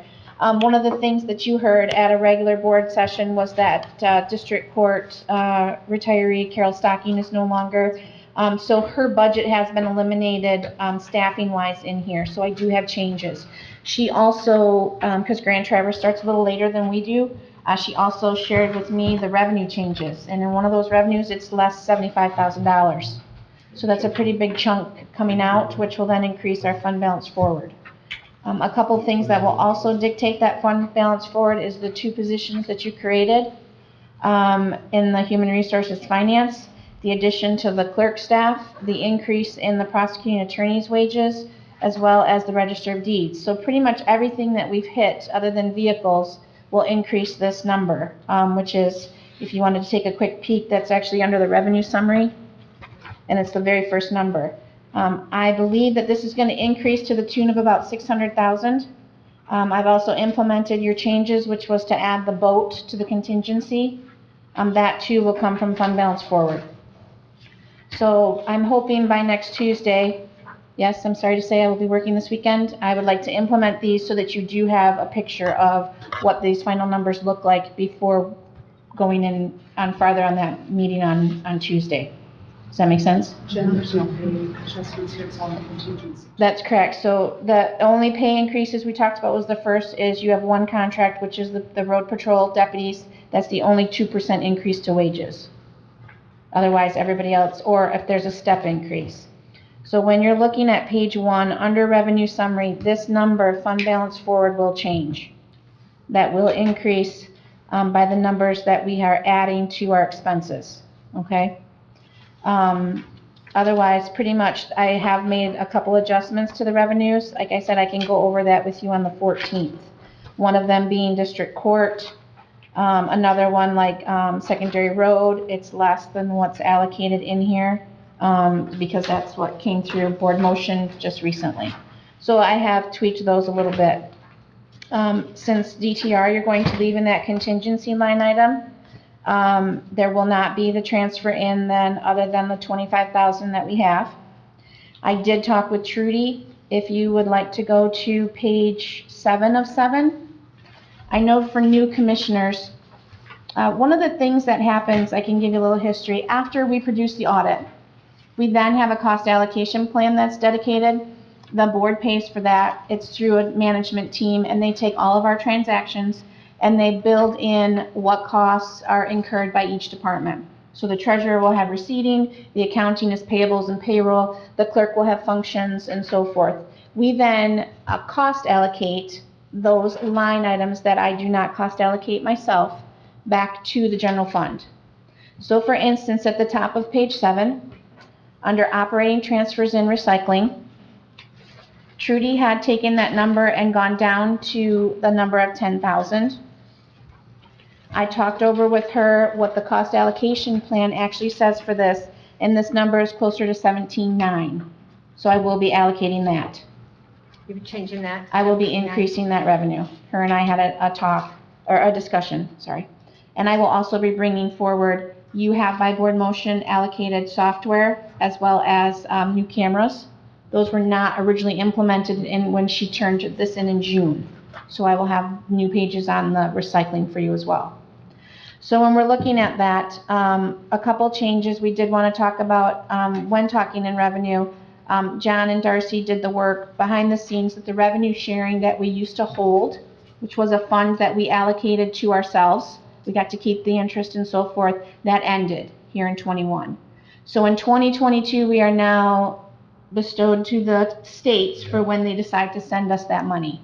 It is supposed to be quarterly payments, so that's also a change here in your revenues, okay?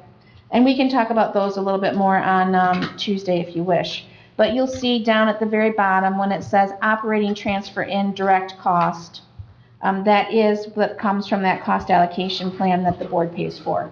And those are numbers coming in from the senior services and the building code. And so that's what those represent. So I will be increasing that number. And then this number just underneath there on page 7, the 43,132, that is our beautiful leftovers. We hope we get to keep it for 2022, but the state may invoice us for all the interest over these years. But we're hoping not. So we hope to keep that.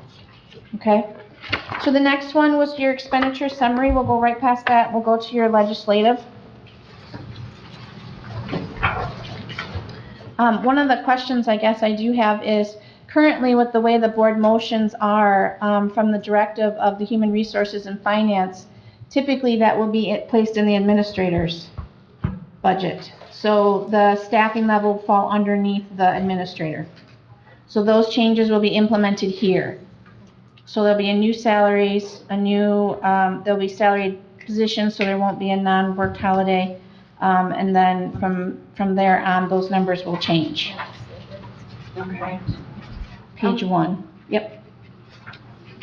We're on expenditure. Yep. So you're under legislative, page 1. So you're saying that the 172 will change? Yes. The 172 will be increased by your HR and your finance. Okay. Yep. All right. That makes sense. Okay. So on your, I was thinking your budget, I don't think you had anything. Buildings and grounds did go up a little bit for you, and that was the position that Al had as at the MDIC, right? Yeah. Is that right? Yeah. MIDC. MIDC, there we go. His office space just went back to the board. So if the finance director's gonna have that office, then it's allocated to the board square footage wise. Otherwise, we were getting money for the state from that. But now that his has ended, that's coming back. So that's why there's that slight change in square footage there. Everything else I think stayed. We did keep, as we said before. Can I ask a question about Yeah. that? Because Yeah. I hadn't thought about, I was just figuring Chet would figure that out in the future where that person would be housed. Mm-hmm. I hadn't really thought about the allocation for the square footage for the buildings and grounds. The other office is on the other side of your office, and that's what we use for veterans. Yeah. But they are only in there 1 day a week? Yes, it is used by the Social Security advisor meets with people there. Medicare. But never more than one person at a time, generally, or a spouse, or a couple people at a time. So since it's a much bigger office, wouldn't that be a much more It's not logical? that, it's about the same size as 2 offices. Really? Yeah, I don't know. What is I the would say difference? seating wise, I'd say square footage, the one that veterans uses, just because, like, in Al's office now, there's just the wall right behind where Yeah. where his guests would sit, where this is, yeah, I'd say it's a little bit, I'd say it's probably handicap accessible better, wheel a wheelchair in there type room. Probably is, yeah. I'd say That definitely is. that's Yeah, definitely the that case is in the that case. office, And definitely. they do get a lot of people. Yeah. that Because makes originally sense. it was the drain commissioner.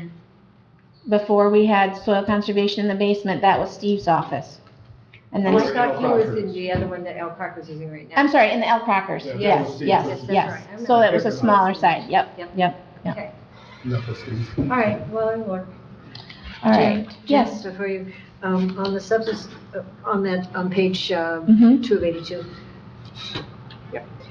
The substance abuse prevention, just tracking across time, the expenditures there, so we're rolling the 30 just because to have money. Yeah, I can talk about that. Obviously, it's been a strange couple of years. Prior to pandemic, we had a lot of partnerships with the high schools and so forth, and the money was allocated. Obviously, with the pandemic, that has not happened.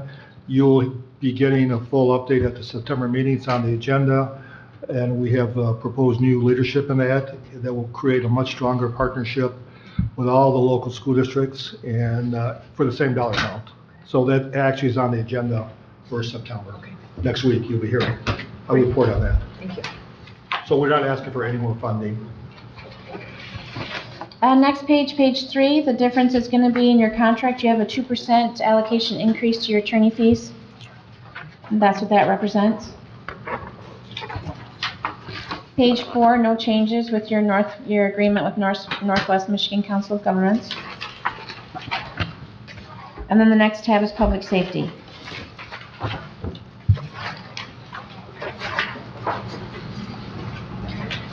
Here, it represents the top portion is going to be your salary changes due to retirements and people leaving at different rates. Those are affected there.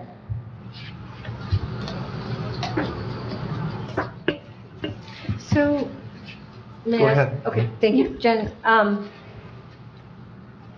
we had some,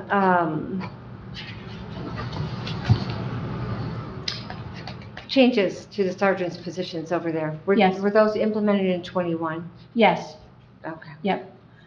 In '21, you agreed in February of '21 to allocate 2 deputies to become sergeants. So the staffing level of the sheriff's office did change. So now I believe there's 9 with a detective, and then the sergeants moved down. So it was same numbers, they just moved different classifications. So, but yet you've budgeted the same as 2020, even though we added them? Yep, so I haven't amended, We had enough retirements to offset them? I haven't, right, I have not amended the 2021. Most likely, I will look at that closer to November and have a better guesstimate of, yep, the cost savings between people leaving and people changing the Okay. job classification. That's my goal. Okay.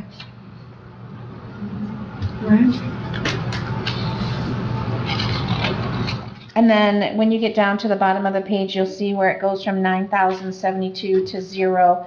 This is where I talked about with the donations. Donations used to be in what we call a trust and agency fund, and then with GASB rules, it changed. It has to actually be appropriated to the elected official that those monies are fallen under for the donation. But what I haven't done in the what I'm intending to do is then that first amendment in January of 2022 will fall back on what has actually not been spent. And Under Sheriff Keatzel keeps an Excel spreadsheet that lets him know where he's at, as well as the treasurer has the revenue, and then I have the expenses to date. So then I amend that, knowing what that number going forward is.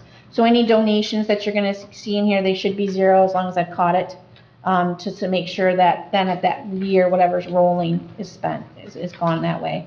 And he lets me know if he has bills that are gonna go back to that prior budget, so that I'm not putting too much into that number for that next year. So that's the difference with donations. Yeah. My clarification, when I make that call, then we can roll all those revenues. And be running the 290. Anything that's a 0 budget and that you and I balance, I'll gladly roll. I mean, it must be the no, but I gotta make sure I call. After you get your bills paid. Okay. All right, page 6. With keeping in Ron's budget with contractual and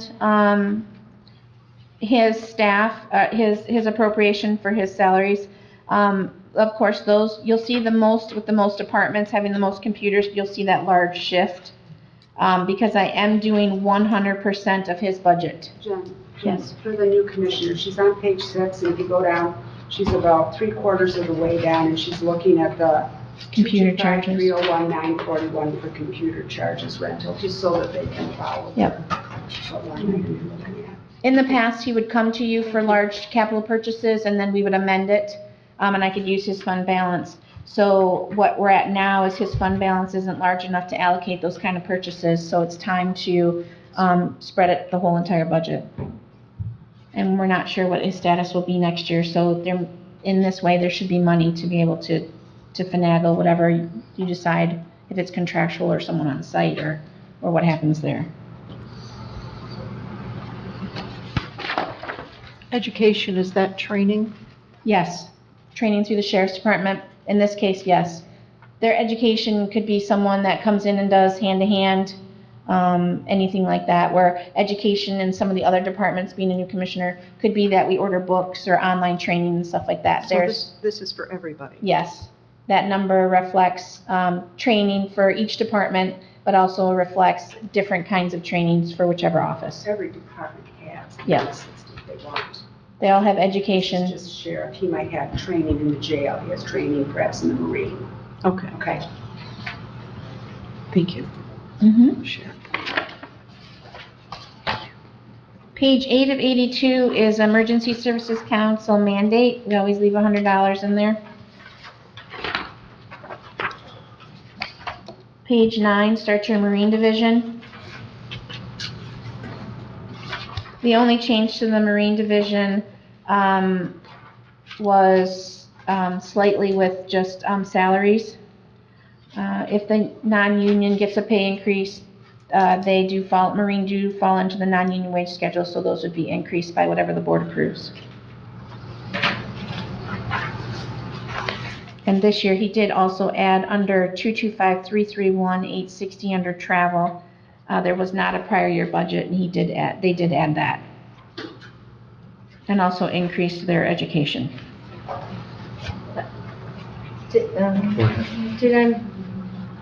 I'm sorry if I missed it. That's okay. Page Did you have 9. line item for donations on? Yes, so this line item for donations on Marine specific is 0, but there is Oh, money it's in up there. above there. Yep, Okay, it's so up above. But that's where you will put it. Yep, that's why I'll put that. Yep, all right. On the next few budgets, there's just going to be slight changes. This is secondary road, and then you're getting into your TNT and so forth. Again, these budget changes are going to be reflective of the POAM contract, 2% wage increase. And how about Go ahead. hospitalization? Hospitalization. Heard what's going to happen with that for 2022? So far for 2021, we're right on target. So I have left those numbers the same for 2022. I could have increased them to the hard cap, the governor hard cap. I have not. I've left it at the 2020 rate. I'm hoping to stay that way. Our year is looking well with our expenses and revenue coming in. When will we know? January. Yep. Usually Lou comes in January, Mm-hmm. gives us a 12-month review and talks about cost for the upcoming year. Okay. But Jen's right. I talked to Lou recently, and I think his own words, we're doing amazingly well this year. Yes. So far, I know that could change at Mm-hmm. any time, but so far this period, we're right on target, and actually a little bit below.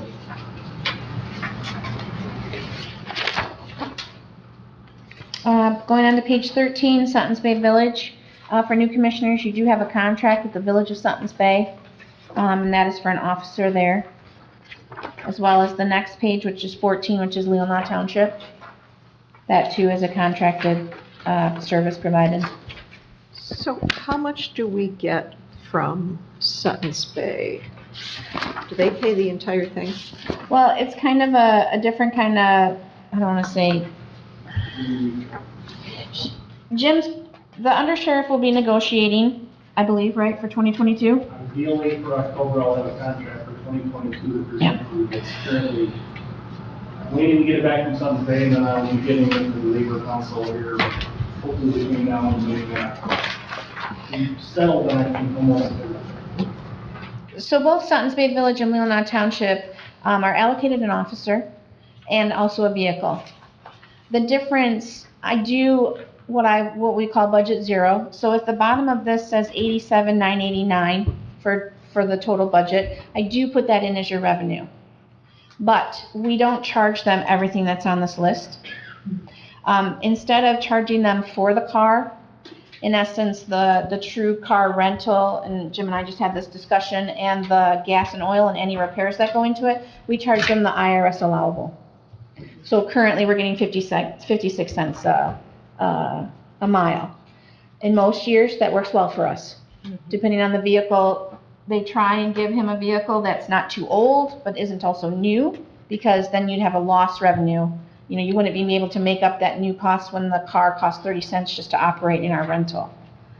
So they work together to keep those car costs kind of at a minimum if possible, so that it's worth it in the end. But so we charge them dollar for dollar when it comes to health insurance, retirement, basically those top 7 line items, life insurance, short term, and then when it comes to vehicle, that's in there. And I think, do you have a contract? Does the contract cost cell phone too? Yeah, it's all Suttons Bay. Yep. Because Northport's runs through next year, after 2022, then we'll add the cell phones to Northport. Something changes that this year. Yep. So we'll get the cell phone cost back where we were not before. So we're basically getting, so it costs Sutton's Bay, just curious, how much it, I want to say for 2022, it's 87, I don't have that right in front of me either, but it's 87 and change, I believe, is the number not to exceed. Yep, they build that into their contract. And I worked with Jen before we write the figures and the numbers for every year. First of June, I have to provide them the numbers for the following year. So I worked with Jen and the accounting office to get those numbers. Projections, obviously, to some of this year we know the cost of the contract. With the contract here, obviously, we're estimating. Yeah. But every June, we work those numbers up to get to the village or the township. Right, because they're not paying on our, I'm sorry, I never get that, the costs of having the person after they leave. Legacy. So for instance, 78,116 was spent in 2020. We took in 82.6. So we took in about 4,000 more via the contract than what we have on paper. Yeah, because of the percentage of what we get per mile with the car. so we're making money on these? Not always. Not always, it depends on, you have changes on who is in this position too. They may be a different pay level, they may have different benefits. You also have your long-term retirement costs you're not You recruiting. can't predict who will be there. Right.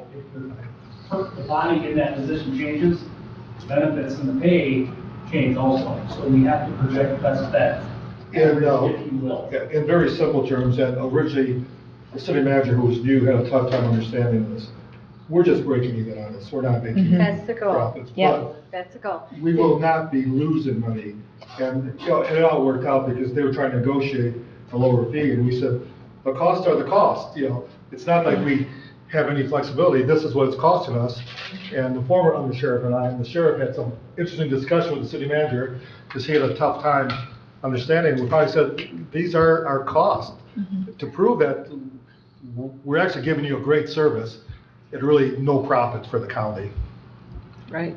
So the only changes that would implement, like let's say for instance in the Suttons Bay Village or the Leelanau, is the road patrol have a Me Too clause. So if someone gets a 2.25 increase, then that raise will also be to them.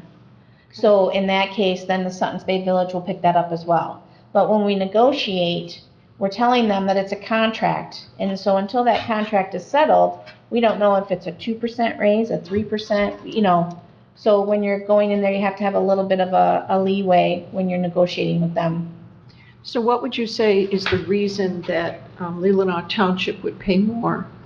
Because of the person who was in it. Yep. Maybe Okay. a more senior Yep. deputy with different benefits, Yep. Okay. higher pay rate, those kinds of things. So one Okay. of, I was gonna say, one of those things we talked about with the legacy costs and MERS, and I think it was last meeting or the meeting before, is that you have a group. I know some people call them tier 1, tier 2.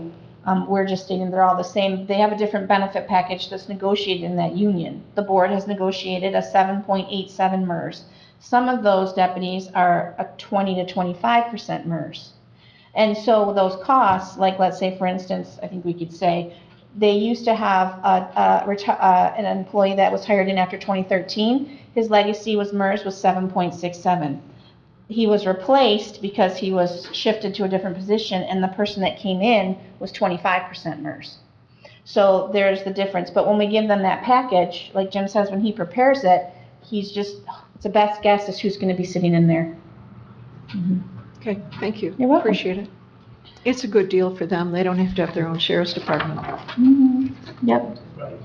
The administrative process, actually, we cover. And they don't have to find the paper for us, have the secretaries, have the paper recorders, all that administrative stuff. And we see that overhead. Not that it's any additional expense to us, other than maybe secretarial wages. But, I mean, they see a greatly reduced cost of having their own department.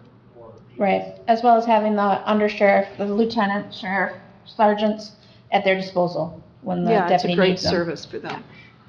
So the next, budget would be, I oh, do have a sorry. question though on that, because in Leelanau Township, do they also get road patrol in addition to their assigned officers? So they're paying just for extra. It's 40 hours a week that they have a dedicated deputy. It's the whole 724 where somebody's available. And there are units in those.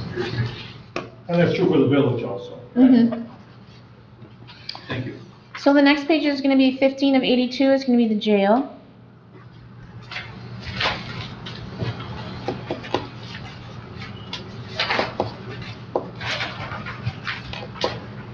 I don't think there's anything on here.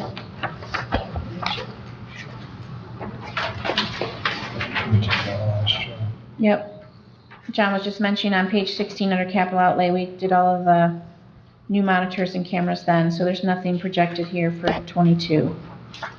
Does this reflect the change in the tribe's contract? That's in the Fund 211, that's in the special, yep, that's in the special funds. Potential change. Potential. Neither party has agreed to Mhm. it officially. Jen, Yes. over here and type your password in. The computer went to sleep on me, it's logged in as you. So can we take a short break? Sure. Yeah, that's probably a good idea. Let's just take a 5-minute break here, just a bathroom break. Good thought. Try to be back here by a couple minutes after 3, if we could.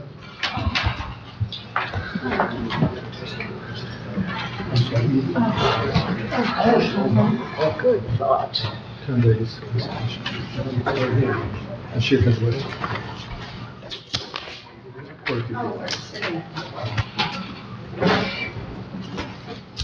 We were on page 16 of 82. Okay. Did the sheriff have a question? I think he's fine. He said, no, he's fine. Are you all set? And just the chairman gave me clarity, just that, for me to start fundraising for the vote, I just want to make double sure I didn't have to wait until a certain date. If you're all good with it, I'll start my process to see if I can get some support. Thank you. Thank you.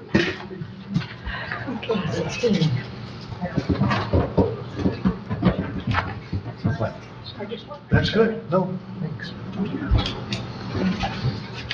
I'll go get the administrator, but it's recording, she's here, you can go on your. Okay. All right. Are there any questions about, we're now on the jail division? I think the equipment has been replaced and that's all set? Yep. Was the last year for that? Mm-hmm. Yes.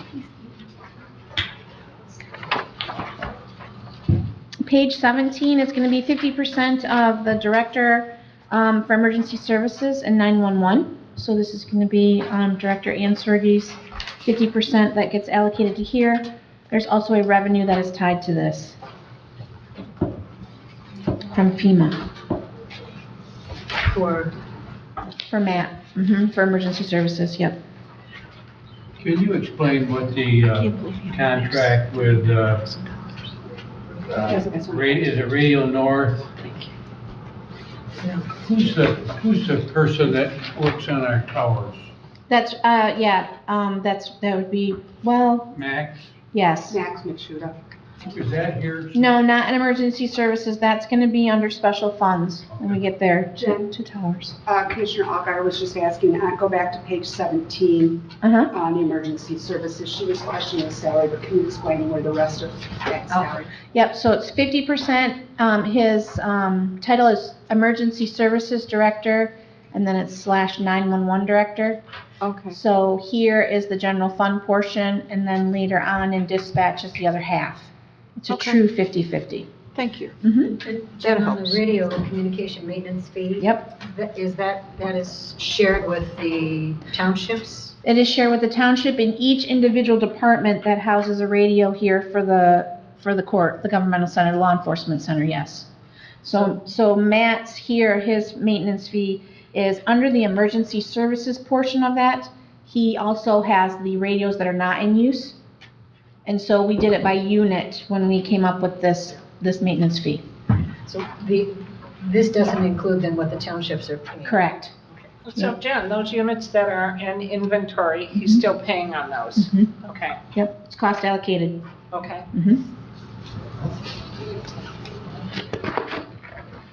All right, page 18.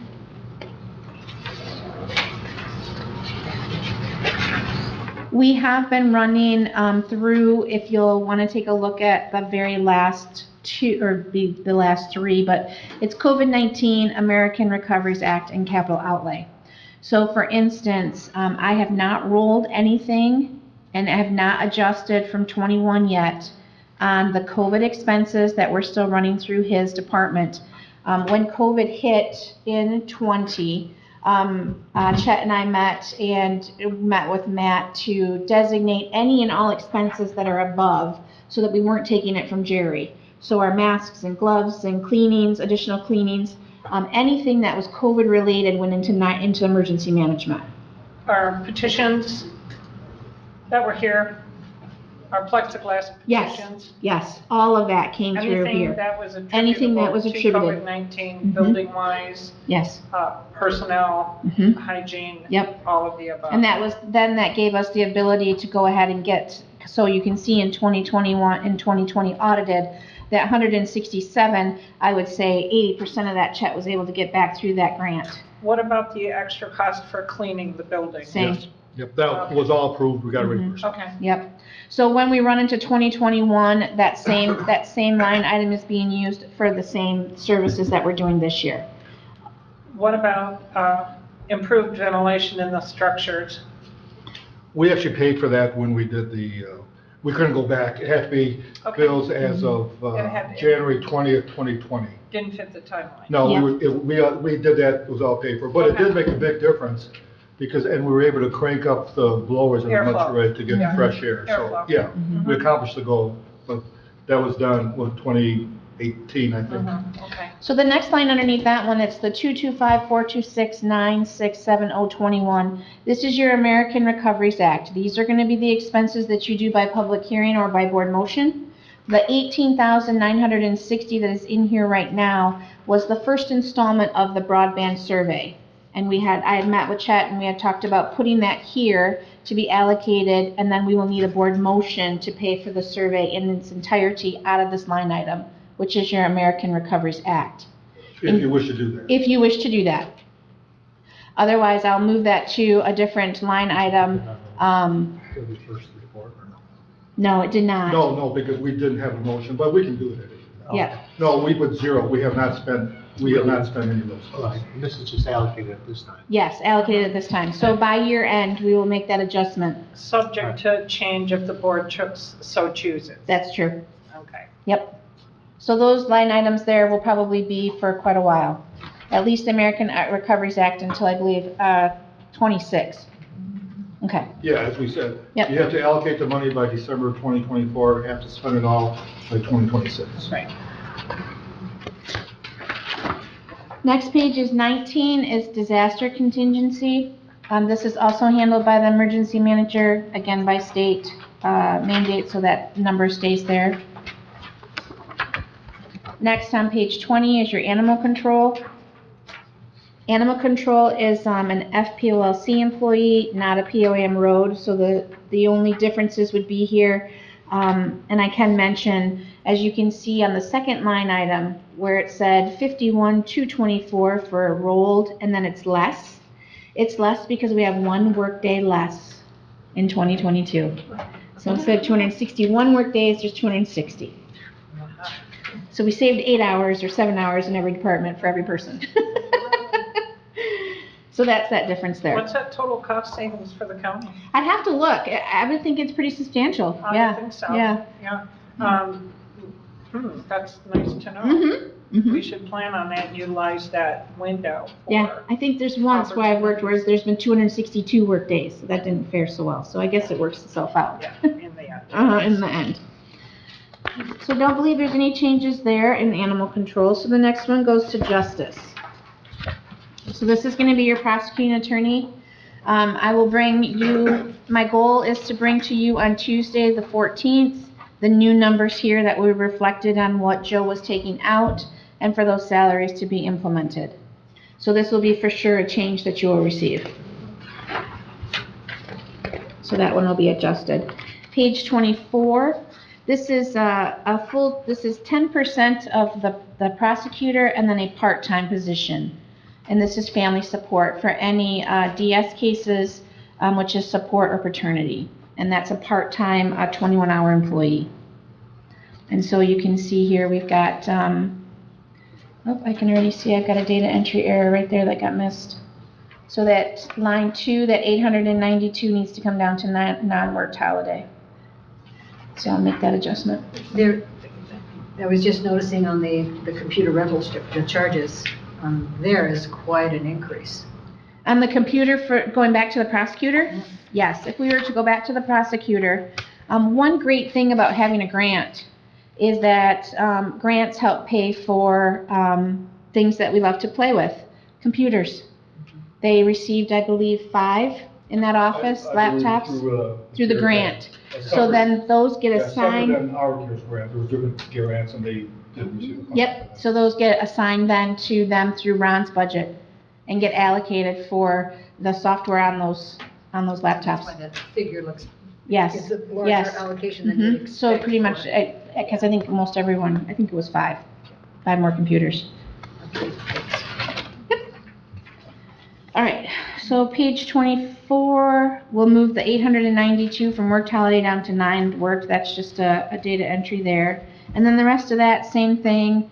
Actually, he's got here in his contractual services, in his supplemental to you, that this change is reflective of more cost allocations for more income. So you have to spend the money then to have grants to be awarded to get it back.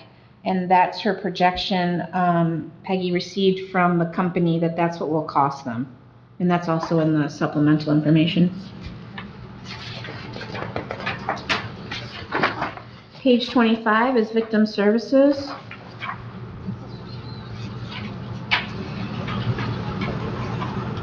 And this budget stayed similar, other than a retirement. That was just the cost allocation for MERS that increased in that line. Circuit court adjustment on page 26 on 801, 225, 131, 801 contractual services. I went ahead and I plugged 180. Circuit court was not able to get us their projections from Traverse City before this was put in, and I have not heard from them since, but I'm going on history from 2019 and 2020, so I have plugged the 180 in there. Typically they are under budget, so I don't usually have to adjust this budget at all, but I wanted to increase that. And their trend is only 54,000 for the year, so I'm not sure. I'll probably look into that a little bit more to see how up to date we were. Sometimes Grand Traverse, it doesn't get into the month we close, so we could have gotten 2 bills in July and it doesn't show. So that is something that I'm looking at. And their contractual services covers what? It covers the staff in Traverse for our percentage of the circuit court 13th circuit cases. So we cover the 2 judges and their staff. Okay, thank you. Yeah. Page 27 is probate and family court. This is 2 staff allocated here.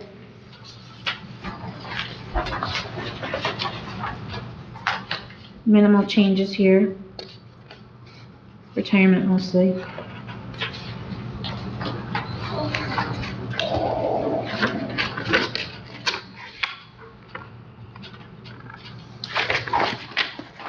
The next one is friend of the court. So we do same thing with family, with 13th Circuit. We also contract with friend of the court in Traverse. This number 45,000 has stayed the same for as long as I've been here. There was no changes when they reflected it coming back to us.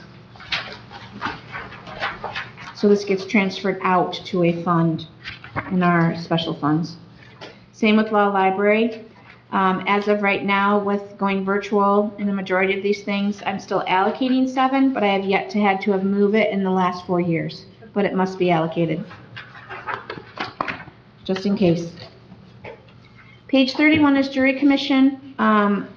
Michelle didn't make any changes to this reference for 2022. It is possible that it may change depending on the dynamics of the jury commission. There are 3 that come in and they select our jury pools. Right now they are paid per diem. The other counties that she's talked with, some of them house the staff inside. and then just have a jury commission come in once the hard work's been done, which is polling and second notices. It's a lot of secretarial work. So it keeps them busy, but then they also said they'd like to just have it where they just come in and sign. But the money's here either way, designated, if she needs to shift it. A circuit and family court is the next page 32 for volunteers. So they have set for 800, nothing year to date. It's usually in the fall when they do their services for their volunteers. Page 33 is the circuit court juvenile officer. It's actually the family court administrator. So this is Mr. Povolo. His salary's changed a little bit because he's got one less holiday. So it got one regular work day and then one less holiday. A little shift there. Otherwise, retirement's the only thing that's a little bit of an increase there. And as well as we talked about computers. Next is 34 of 82 is your contribution to the Family Coordinating Council. The request stayed the same at 12.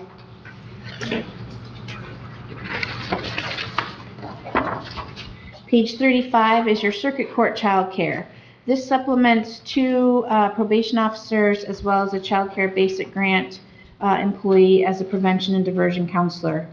Typically, we do have to utilize a full exposure that matches a special fund later on. You can see over the past, I have either done 3/4 or a quarter, or at this point in time, we're at half. And this all depends on how many juvenile cases we have, how many diversion and detention centers we provide for services to juveniles. Jen, if you could go back to Family Coordinating Council, what are they an agency of? That's probably a good, yeah, go ahead. Themselves. Yeah, they are. Are they nonprofit? They are a nonprofit and comprised of agency representatives all over the region. What do they do? Is this, This came out of the John Engler administration saying that we need to better coordinate the human service so that there is too much duplication. So their job is to avoid duplication and collaborate and cooperate.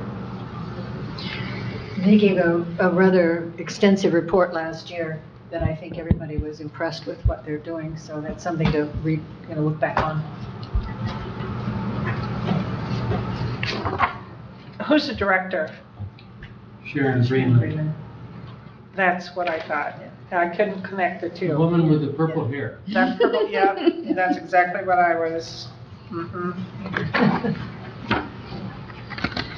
I was gonna say that, but I didn't want to be rude, because I couldn't remember her name. So after page 35 is 36, this is the district court. This was the proposal in the past where we had the employee, the administrator was underneath this county. So from 7:03 until 7:20, those numbers have been eliminated. That will be a change that you will see Tuesday. And then contractual services, she also did give me a slight increase there, whatever probably the cost allocation was for raises. So you'll have that on Tuesday to replace this as well. There will be an amendment coming forth on their 2021 budget for the software that was approved in the spring, June. Next page is 37. This is the probate court. So this is the judge, the probate administrator, and the deputy probate clerk. In this, you will find the reflection from a 21 to a 28 hour. And then the step increases for the 2 employees that were hired.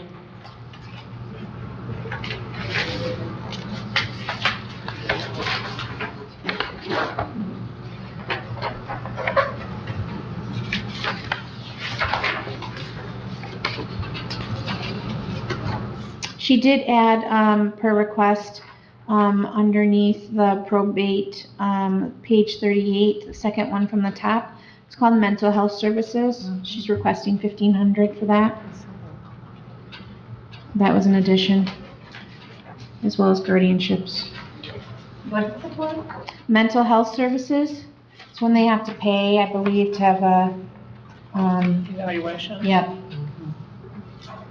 Isn't that covered by our community mental health contracts? We pay a lot for that. I think this is more if this is court ordered. Yeah. That if they find a situation, and need the resources. Well, it could be done by that organization, But you probably still have to pay for it. yeah. We still have to pay for it. Mhm. And I believe there are some portions, and Chris could talk about that for sure. And I know Michelle might even know a little bit more about that when the case comes in like that, and how much then we can charge if there is funds available later. Just like on a will or an estate. And I know that she's working diligently on getting those costs back to the county that haven't been charged before. And it would be for those kids that don't fit the criteria of eligibility for community mental health. They're not impaired, they're not limited, they're not in foster care, but they may be on our court rules for delinquency. And It could be neglect as well, because this would be, probate would be neglect and abuse. I'm sure she's got something in her supplementals. I didn't read hers particularly.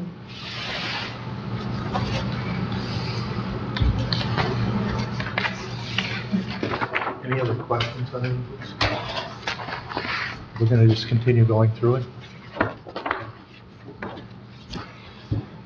All right, apportionment. All that fund gets to be spent this year, so it's rolled to zero for next year. It's the next tab under public records, page 39. So that's an easy one. Page 40 of 82, the county clerk always increases on the, I guess it would be even years, the overtime for elections. I know for sure there will most likely be 3 next year, so that gets increased. And then she also, on election year, ups the office and operating supplies. So those 2 things go in, as well as printing and publishing. So those 3 coincide every other year. But you propose less than what you audited in it says 2020, is that? Yeah, it's not a presidential, so there won't be a February. Yeah. So under the office operating supplies, does that number reflect the ballots that have to be ordered? Mhm. Okay. Yep. And/or supplies. Sometimes the township will find that they have bags or something that they need. Yeah. And that all comes from here? Yes. Okay. Yes. Jim, will this total then of 494,502, will that be adjusted based upon the decision to create the finance office? Will staff be leaving the clerk's office to go to the finance office? How does that fit with that? On page 41? Where are you? Well, I was looking at page 42. We've Oh, got page 42. County clerk total. Right. Just wondering if the, So this this hasn't changed in regards, this will be also proposed back to you on Tuesday, because this will have the office, the administrative deputy clerk. So the position, the union position that was added, that change will come and reflected in here. So this will increase by 1 person. But yes, that has to be clarified. Once it is, that probably would be modification. okay. How it will play out, it just depends on how it works out. Would it have to be modification? Yes. Thank you. And on page 42 at the top, the computer charges through the grant, the clerk was awarded 2 for circuit court to be able to do court remotely, 2 laptops. So those have been added to that as well. It's more computers. Page 43 reflects the circuit court clerk. So this is any time that we would have jury trials and as such. So that's where the overtime is positioned when we have court that either starts early or have jury trials, which we have had 1 each year. And then down under imaging through circuit court maintenance, that's an agreement we have with Grand Traverse County for our on-base to be able to do our documents through what we call My File.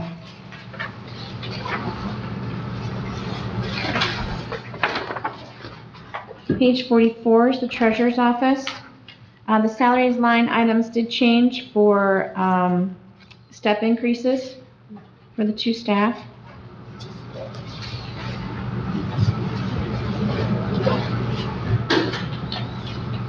So the staffing levels are a little different than they were in the past in 20, so those are reflected there.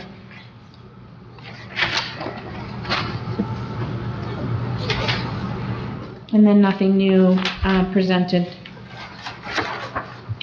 Register of Deeds, you'll have a new one. My goal is that's for Tuesday as well.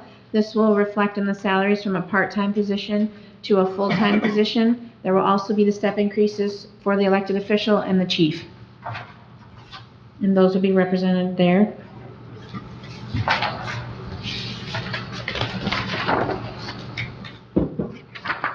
Uh, 48 is the plat board.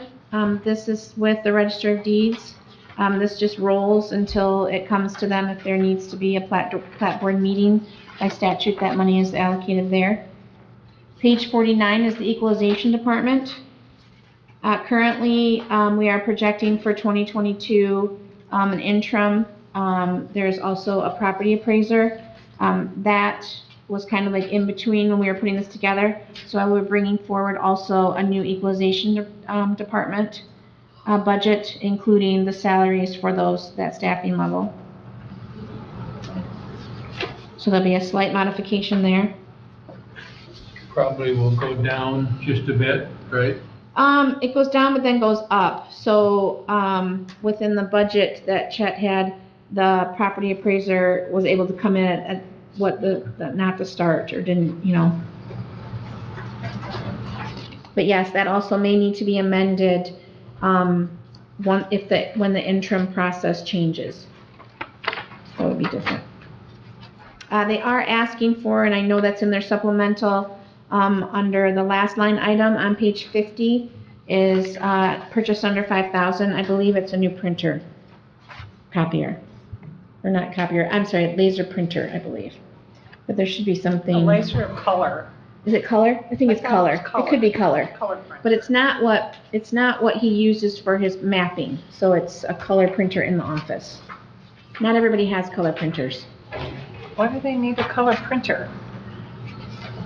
I'm just guessing all their detail work is very minute. Yeah, A lot of people come in and I think even when she runs her books, you know, her packet that she gives you, That's. they used to outsource. Yeah, they used to actually take it, and I was surprised they were doing it. They actually were taking it to like Home Depot or Staples. Home Depot or Staples and running off.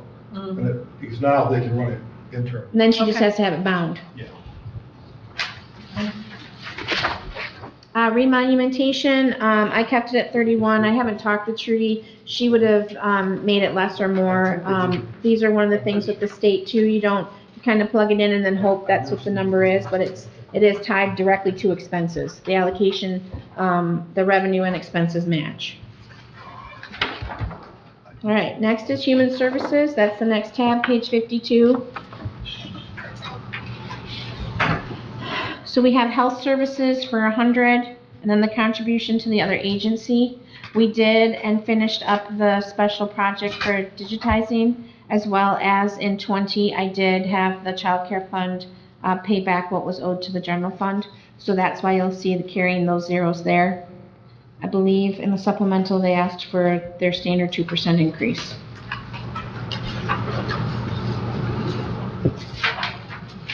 Have we heard of Benzie's doing theirs yet? I have not, and I don't think she put that since it's early in June. That may be just an email that Chet can send to Dodie to see what Benzie's contributing is what Melinda was asking. Yeah, I've not received. Yeah.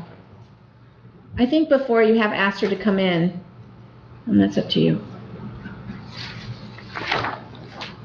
The next is substance abuse. The substance abuse is tied to the revenue that comes in from the state, and then we allocate 50% of that. So the treasurer puts through what is coming in, and then we give 50% to the Northwest Michigan entity, something like that. They've changed their name pretty long. That's that one. 54, same thing, mandated under ambulance services, $100.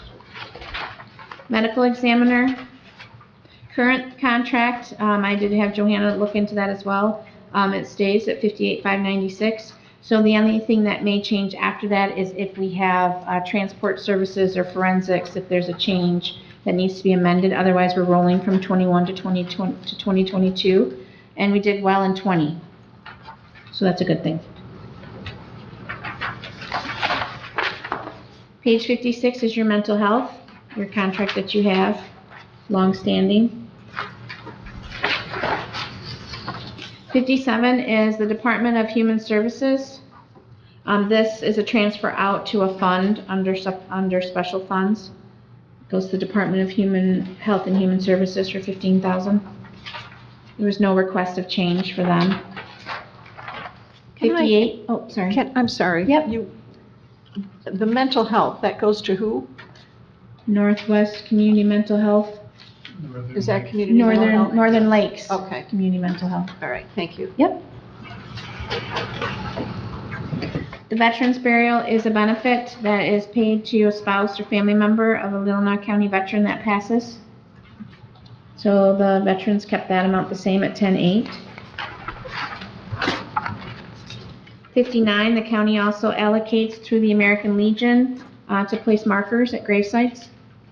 They've kept that at $3,000. And page 60 is Veterans Affairs. This is our contract with Grand Traverse County. And I believe Chet administered that to where it stays at $46,618. There'll be no increase. Yep. A question on the Department of Human Services. Is Yes. that also Northern Lakes? No, that is actually, it goes to, that check goes to DHS. It's $50,000 and you have board members. They send the same, we have this discussion, they have the same budget each year where it talks about membership and travel. It should be under supplemental. Let me take a quick peek. I believe that they always send the same.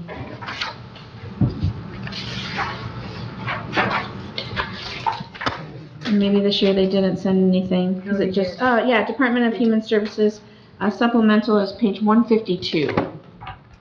And this is where they allocate.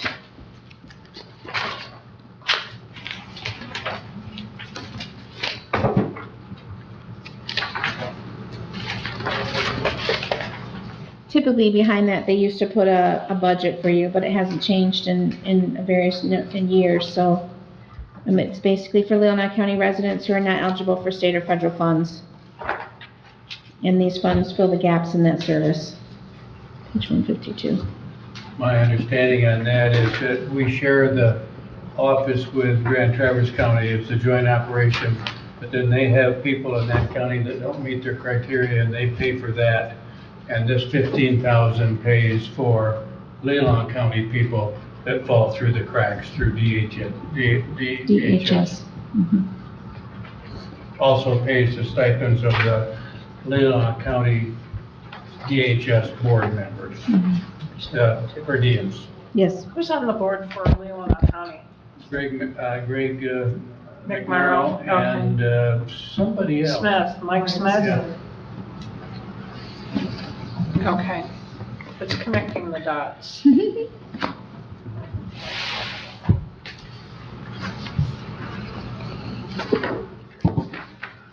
All right, moving past, are we good through veterans then?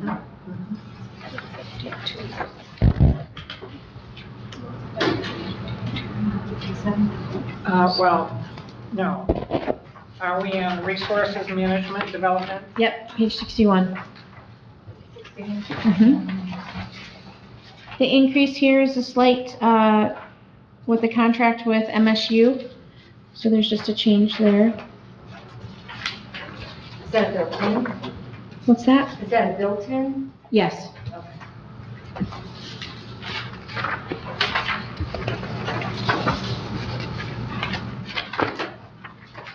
Page 63 is the soil conservation. I know that they did do a supplemental for you as well. They're looking for $48,000 to come from the county on their permit.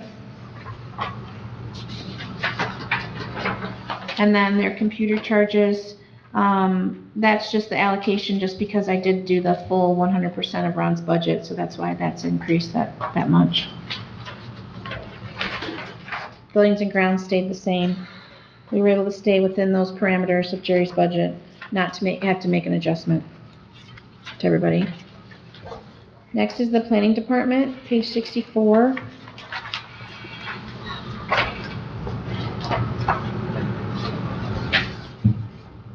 Trudy had a change in staffing, so there is a decrease there. And that's represented. She did allocate less for her travel. And we've already talked about computer, and then the special projects water quality that is no longer in this budget and has its own department.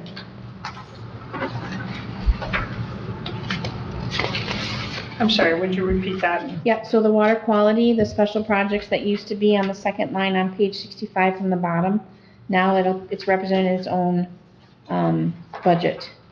So it's a little later in this grouping. So I've taken the 4,500 to 0 for the clean water. Planning Commission on page 66, she made no changes. Page 67 is the Drain Commissioner. So as we had Steve here, everything representative in that first grouping is going to be status quo, and then when you get down to your drains, this will be where I rolled 0 into 2022, but those projects, when there's funds yet to be spent, well, I will be amending those so that he has that available in 2022.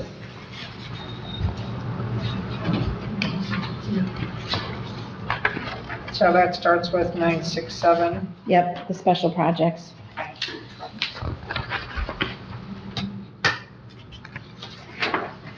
Page 69 is the new department for water quality, the contribution to clean water. And per your consensus, it was to stay at the amount of the 4989 for 2022.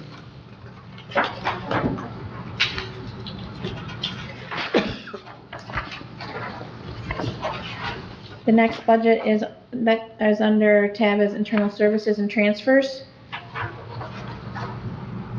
Here's your accounting.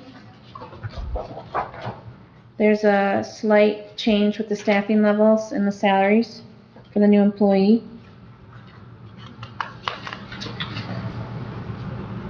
I believe, we'll have to look at that, but I believe when we put this budget together, the inside already knew of a family versus a 2-person. So we'll double check that for sure on the hospitalization, but I'm pretty sure we knew when we put this together. Inside information, yeah, that it was from 2-person to family, but we'll double check that. Because it might not be represented there. And my assumption is that this too then will be a part of that moving to the finance department. We will have to clarify all that, prior to the first of the year. Right. But not before we approve the budget. Once again, it depends how it's structured, who that person is, and when they start, so we're gonna have to clarify all the issues.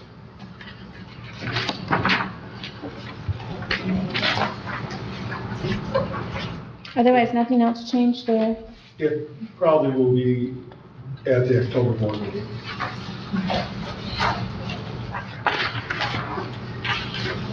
Page 72, I did increase this to 58.8 on the audit. I'm not sure if that's going to be a stick or not. One of the reasons is with federal dollars, once you spend over a certain amount, then a single audit is needed. So I've done our maximum exposure in that line item right now. We may not need it. It all depends on that schedule of if and when you spend your ARP money, is depending on when that special audit has to be done, single audit. So right now I've gone high. Page 73, even it says insurance, this is actually your MMRMA. So we're saying that's renewal has stayed the same. at 227. If there is a change and our policy goes up, we will make that adjustment, but for right now, we've rolled it. Page 74 of 82 comes from the treasurer's office. This is the bonds for the local units, and so they've kept that the same at 8. And that's only North Park? That's what, no, so this bond is actually, I believe John has to insure all the local treasurers and their deputies. Your bond. Bonds, yeah, bond, yes. Bonding. Bond, yes, to be able to collect the money. Yep. Page 75, even though we're self-insured, we always allocate unemployment. We haven't used it in the past, but it is there in the event if it's needed.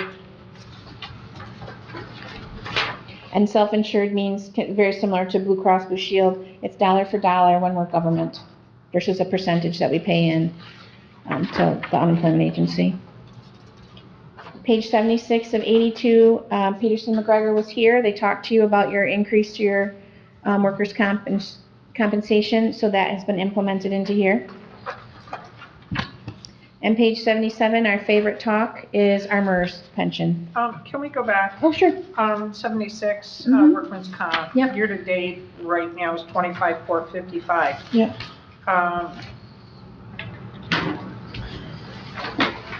So they bill us, That's the June. yeah. So this That is- was my question. Yes. That's till June, so Yes. it's 6 months. Mm-hmm. Okay, And so when that's you what I double needed to that, know. yep, you'll have 100% of the premium then paid. Okay. Yep. That's all I needed Yep. to know, thank you. Mm-hmm. So 77, page 77, we have 250 allocated for MERS.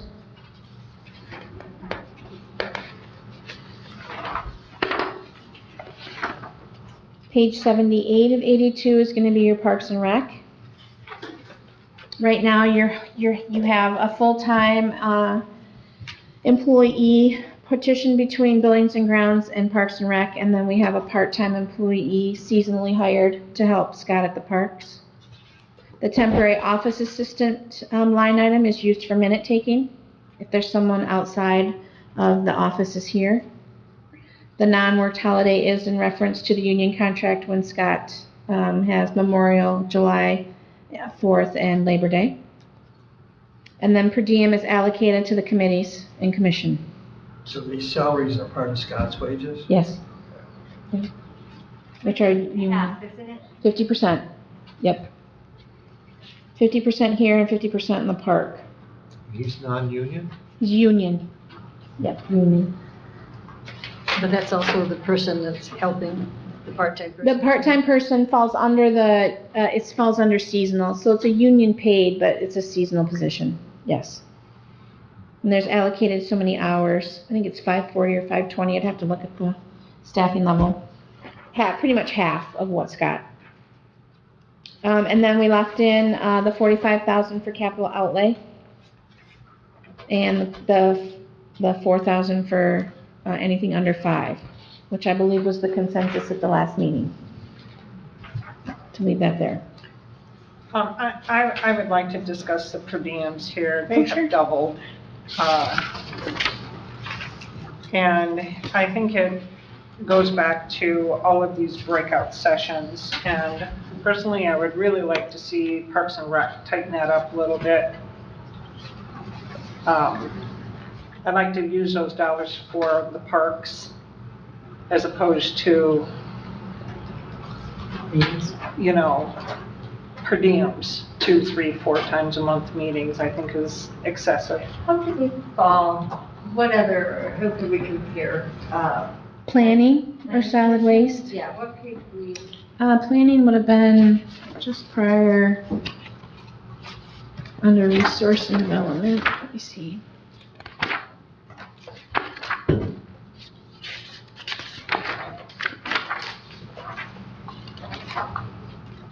Page 66.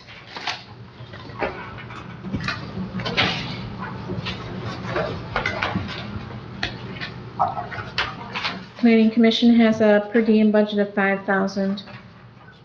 In 2020, they spent 1,920. Page 66 of 82 under Resource and Development. Is there anybody else? Solid waste would be a special fund. Yes, solid waste would be.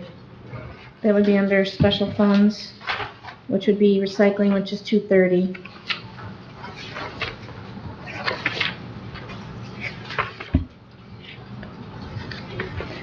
So under special funds, page 6 would be solid waste recycling. They have a budget of 4,020, they spent 840.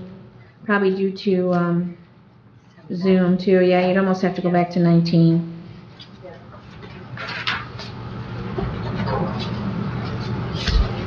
Yeah, I understand, and we can share your concerns. I mean, it's certainly, I guess they look at it as a cost of doing business, and we're actually spending more on our parks because the committees are meeting and getting more done. So more is getting spent on our parks, so it could be considered a cost of doing business.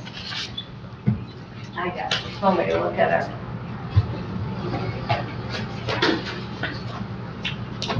Did you want consensus for me to lower it to something similar instead of 28 to 16 or 17 or 19, or it's up to you guys.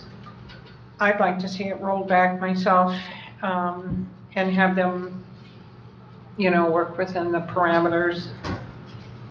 18, they spent 1,900. I would say I would be I okay think with that. they have discussed perhaps changing the committee structure or not, but I think it has to come from them on how they function most effectively, and I trust that they're working really hard on that. And this is where So- we make the decisions at budget time. Pardon? I said, this is where we make the decision about budget. And it's not that we're eliminating their meetings, we're just asking them to be a little bit more concise with their meetings. But other departments spend just as much or more. What's the average time that each committee meets? And An hour, Laurel, 2 hours? Laurel has that answer. Laurel, They discussed this at length at the last, how long are their meetings typically, their committee meetings? if they try to combine it on the same day as their regular session. That's not what I asked. About an hour. No, that's not. This is what I'm saying, if they've got projects, instead of picking up per diems for an hour, why can't they consolidate their meetings and make them a 2-hour or a 3-hour meeting and get a little bit more work done? That's what I'm saying.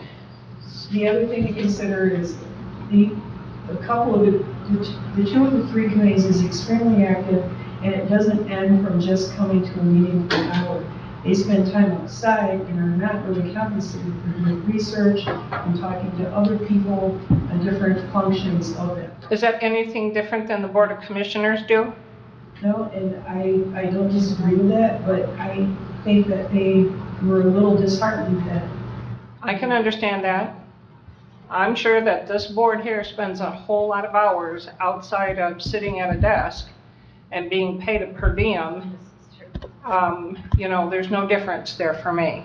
this change happened at about the same time that the outgoing chairman from Salem.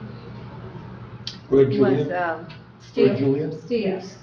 Oh, Greg. He advocated strongly for coming up with a Yeah, subcommittee that's right, it's system Greg. so that they can actually move forward on projects. Rather than having one long regular session and then nobody gets anything done, they had active subcommittee groups formed. Commissioner And West. if I may finish, All right. the point that I am trying to make, when you have got several committee meetings a month, I'm not saying eliminate the committee meetings. What I'm saying is if they spent a little bit more time at their meetings, we typically spend 2 or 3 hours at a minimum at our meetings. If they would spend a little bit more time at their committee meetings, that could reduce the amount of times that they're meeting and reduce this overhead, is what I'm getting at. So that's why I say, this is budget time.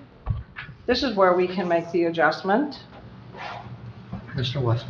We have two commissioners that sit on the Parks and Recreation Commission. I think we have to be careful on Parks and Recreation because they work hard and they're dedicated people. And I prefer to leave it alone and let our two Parks and Recreation people work through the committee structure for next year. Okay, let's hear from the two commissioners then. Commissioner Algar had her hand up. I just wanted to point out that we get our big salaries in addition to these per diems, so there is a difference. Big salaries. Commissioner Long. Oh yeah, I forgot about that 50,000 we get every year. Yeah, I can't forget that. You're in the district. We did discuss this at Parks and Recreation Commission, and they were adamant about the committee structure working for Parks and Recreation. But I don't think it fell on deaf ears. I do think the commission will be more careful about the amount of times that the committees do meet. I'm pretty confident of that. It isn't that much. I would say let's leave it in there for now and see what it looks like at the end of this year, and see, if there's been what might be considered an improvement from this board about the amount of meetings there was or what was spent on per diem. But it's already, for 3 parks, it's already a pretty bare bones budget. So, $800 might be the difference in maybe not going over when at the end of the year, not going over our budget. We haven't been going over our budget. It might, with a budget this small for 3 parks, it might be helpful. Commissioner Robbins. I agree with Melinda. It's a small budget, but, we're also talking down the road about our facilities director and making him or her in charge of the parks also. And I think when we get to that point, that person will probably be able to take charge and lead us in a little better direction than we are right now. I appreciate that. I also think we're getting a bargain. We could hire some well-trained professional to do all of this. So nickel and diming over $800 or $1,000, I think, is just demoralizing to the really good, careful volunteers we have. Commissioner Rushton. I would just like to say I'd like to see the $800 instead of out there for the per diems. I would much rather see that in their capital outlay so they had more money to spend. But if you want to keep it there, I guess there's a consensus to do that. Hopefully they will improve on their scheduled meetings going forward. Well, at this time, I'd like us to move forward with the agenda, and if we want to continue this, we can do it at the next budget meeting. But we have several other things we need to get accomplished today. Okay. Thank you for this. Yeah. What time would you like to speak to Jen to adjourn if they're going to be so people know? I'm guessing some of you may want to get a bite to eat somewhere or something. Oh, Yeah. We'll be down about 3:30. 3:30. Well, I'm hoping we'll be done here within a half hour. Okay. I'm hoping that we can Okay. go through the draft That'd be good. budget rules, if anybody wants to look at those, and then do the closed session for the labor negotiations. Well, I guess that's my question. I really would like to have a closed session discussion. And that's what I was going to say, can we say we will be done at 4:30? Yes. And make that, anything that isn't done yet, push off to the next meeting. So if it's important to do any of those first, maybe we should change the order. Yeah, then we could do the labor negotiations now, have that done. Would that be all right? You have to go Yeah, in that's closed. okay. I would recommend, according to Michigan Openings Act, we do have authority to go in closed session to discuss labor contract negotiations. That's my recommendation. But you do need a motion. I move that we go into closed session to discuss labor. Support. This would be a roll call vote.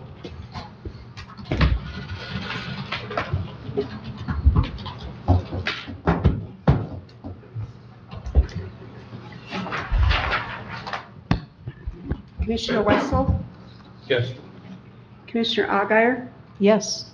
Commissioner Bonick, Yes. Commissioner Lautner, Yes. Commissioner Robbins, Yes.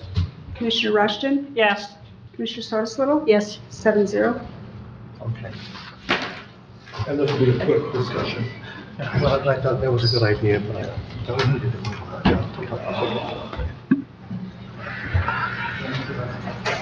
What haven't we done? Let's see. You coming, Michelle? Yeah, I'll be right there. Chet, will you? Those in favor, say aye. Aye. All those opposed, the same sign. Motion passes 7-0. So we're back in session here. And I was thinking, are there any questions about the budget rules? Yeah. I would like to look at line number 14 on page 2 of 4 in the budget rules and suggest we add the word normally after shall. Because we don't always do that. So our behavior must match our rules. So I'm suggesting it says, What page? Yeah, where are you? page 2 of 4, budget rules, 2 of 4. all capital items and professional services over $5,000 shall normally require the solicitation of competitive written sealed bids. Right here, number 14. What do you mean by, what's your intent by adding the word normally? Because I see this written where it says we shall. That means we shall. And every meeting, we waive our board rules. Yeah. And I think putting normally is more representative of what we do. Well, the word normally is subjective. That's what I have a problem with. The word shall is not subjective. The board has the ability to waive that requirement. So I think tinkering with this creates more of a problem by adding a word that is subjective. Well, I won't, I mean, it's not that big a deal. I'm not going to argue with Tony, but I think if you have rules, you follow them. And if we're not intending to follow it 100% of the time, this budget rule shouldn't be there. Go ahead. Just a suggestion to you, because it's already on your EDSs. If you so chose, I mean, if there was strong enough support, you could just add the sentence from the EDS. The Board of Commissioners reserves the right to waive receipt of. I don't have a problem with that. I was going to Something say basically the same bad. thing. I Just mean, put it in there, that wording that you do have, always have the right to waive. Yeah. Because Do you want us to kind of draft something like that for you to see if that'd be? That'd be great. I could support that. Thank you. Thank you. Good catch. Anything else? No? All right, then what about the Appropriation Act? That's that resolution at the beginning. I didn't see any changes in that. What, on the Appropriations Act, are you fine with me speaking? Are there any, yeah? The changes that will be obvious to make, are anything highlighted to change it from 21? Right. Or actually, it'll be adopting the 22 budget, so those are highlighted in yellow. On the second page of it, the fourth paragraph down, we will make sure that we have the total mills in there, which are allocated for operational purposes, plus the voted road mills. I'm thinking that the road mills will probably be rolled back just a little bit. And the senior services, we'll have to look at what that rollback is, as well as the early childhood, because all these things have a little bit of rollback. Yeah, and I was wondering, in that, shouldn't it be put of up to? Aren't they all up to that amount? Because we actually did reduce it a little, so. It will be whatever, so that amount that you did a couple months ago where you did the .0002 Right. reduction, it will be reflected in this. Yes, so that's why I'm saying, in here it would say, this is the truth of budgeting, establish a levy of up to, 4 point I'll have to check to see if you can use that word up to, because you've already established it in your other stuff that you've done up to. Because we would not be able to just do that on our own or with I the. believe it has to have the actual amount. Yes. Because you do set that rule prior to approving the budget. So- Yeah. So we do have exact millage Because I know rates. when they voted on that, like the early Yes. childhood, it set up to that amount. But the election language, election law, and what's on the ballot has to say up to, because you have that authority Yeah, within that to change it. So you have to, it's just like you have to have an anticipated first year revenue generating to comply with election law. yeah. So in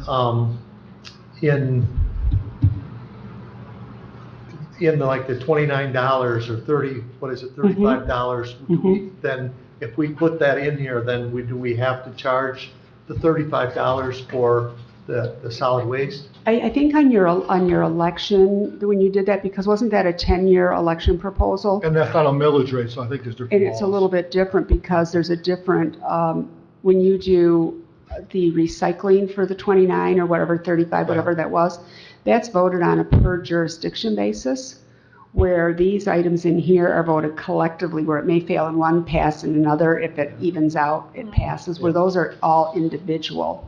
It's kind of like beta. It could be, yeah.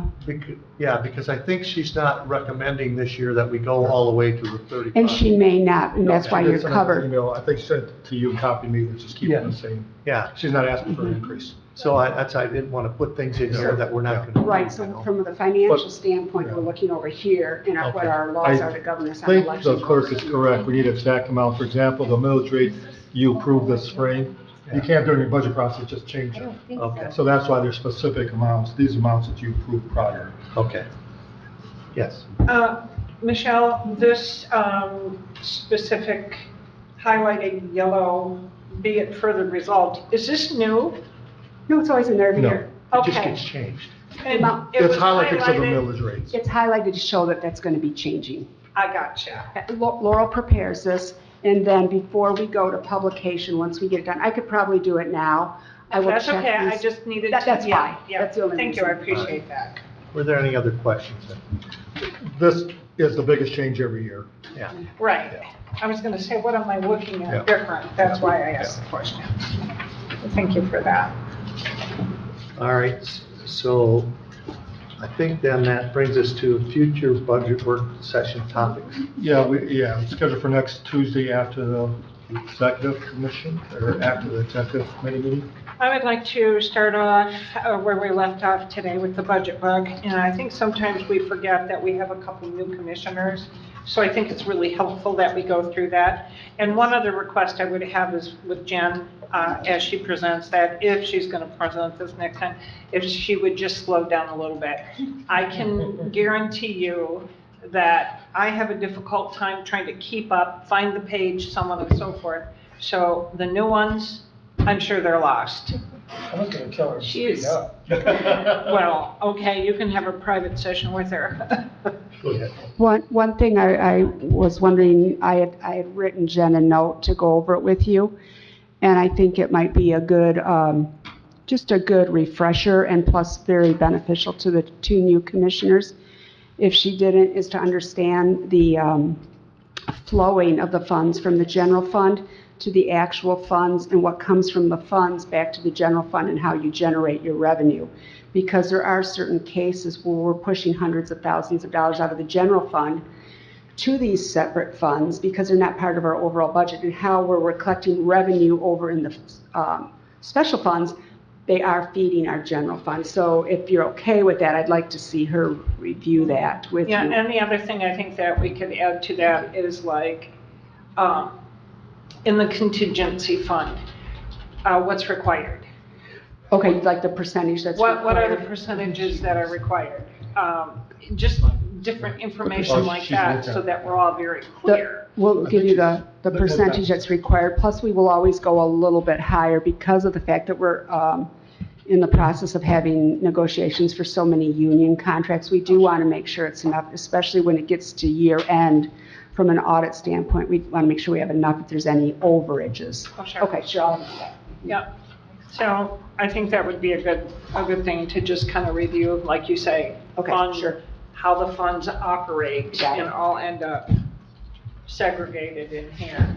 Would that be the same, I'm thinking out loud here, budget stabilization has some MCLs that cover how much should be in your budget stabilization fund, and I'm not positive we've covered that recently. I'm just going to put that on the list That would be for great. the budget stabilization.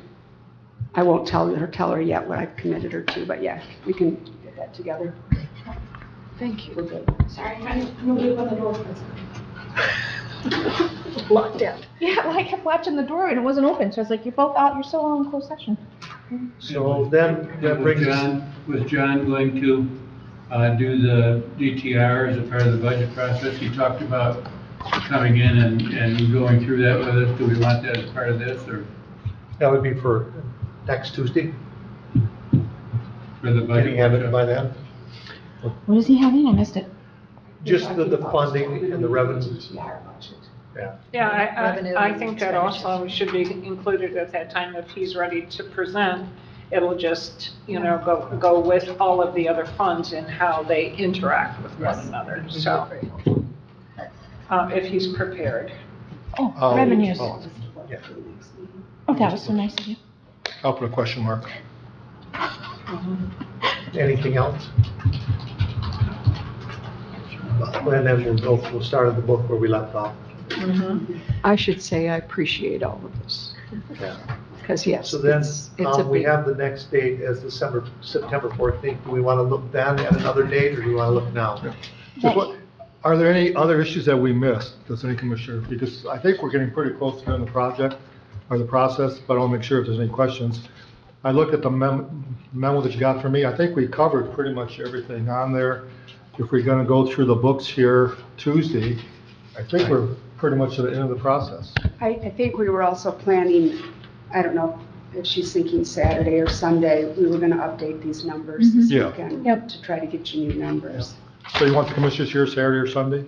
Is that what you said? No, Oh, we find okay. it more peaceful. All day or just part of the day? No, Depends on the seriously. weather. So I'm available. Tuesday, well, two things. If you want, you can leave your books here. We'll update them over the weekend. Or if you want your books, you can come early. When you're at the executive meeting, we can make the changes in them. I'm gonna try and do the least amount. Huh? Well, that's what I say. It's your choice. So after the Tuesday's meeting, when was our next one? We don't have ones. We don't, that's what we're talking about. So Yeah, I think if I we may should. raise another question. The rural internet study is going to be completed and sent to both Matt Answorthy, who requested it officially, and our chairman, or our administrator. But it's, I'm sorry, I forget we're still in meeting. Yes. What we need, what we agreed is it would be very helpful, since this is complex information, to have a study session. So I asked Chris Scherer, what his schedule was, or dates he could not do it this month. He is open on the week of the 20th. And then he's gone from the 27th to the 13th. And I don't think we want to wait until October, to do this. So could we find a time to do a study session to go over this report?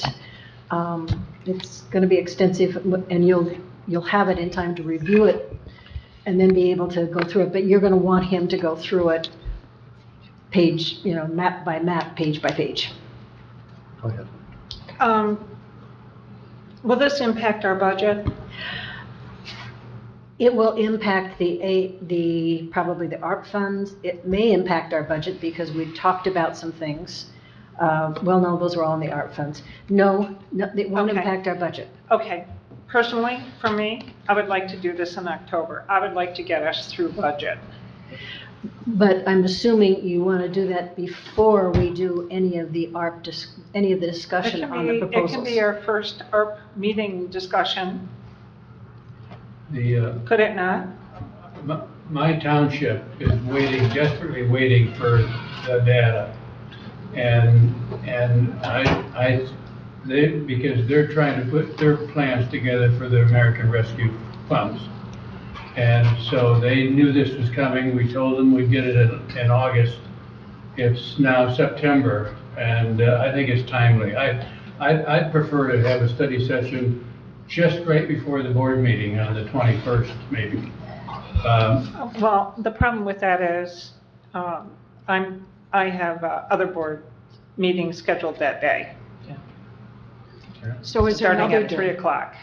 Is there another day we can do it that week? I'd like to, I have the 22nd. I open. don't. about the 20th. Monday, the 20th. Monday, the 20th, the room is in use. Just in the morning. Well, the room is in use on the 20th, potentially all day, but right now just scheduled for sure for the morning. The 21st, I think Commissioner Rushton said she was unavailable, plus the room is scheduled from 9 till however long. It's land vacant, brownfield, so they would not work. The 22nd, the room has been reserved from 1 in the afternoon on for apportionment. It's currently open on Thursday, the 23rd all day, and Friday, the 24th. So what about Thursday in the morning? I cannot do not the 23rd. I can't do the morning. What about the 24th then? Works for me. Does not work. Friday doesn't work for you on either morning or afternoon? 22nd works for me. What was wrong with 22nd, other than this room? Because we could always Room is meet not in the available. basement. The basement is filled, and this room in the afternoon has got apportionment. It is available in the morning, but I don't know how much time you need. Good morning. I could do morning.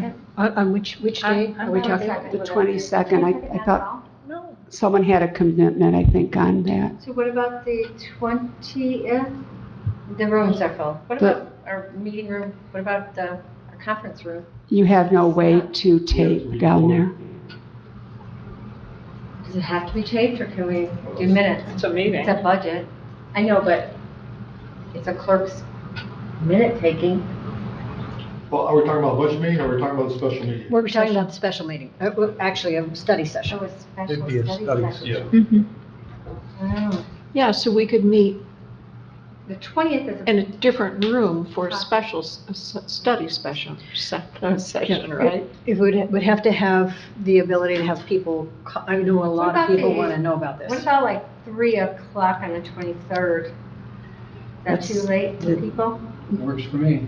I could do that. Fortunately, I can't do it. 3 o'clock medical appointment. Well, we could do an evening meeting, I hate to say that, but we could. We could. Possibility, yeah. 6 o'clock meeting. Mm-hmm. That would work. I mean, we have a special one this evening at 6 I o'clock. could do a 6 We could- o'clock Monday, I could do a 6 o'clock Wednesday, I could do 6 o'clock Thursday. Yeah, just a reminder, you're here the 21st of the evening. It's a good point. I could I'm do not 6 available o'clock that any day night. Either are you? Yeah, what about evening? The room is available on Monday, the 27th. I'm out of That's town. MERS conference and We're gone.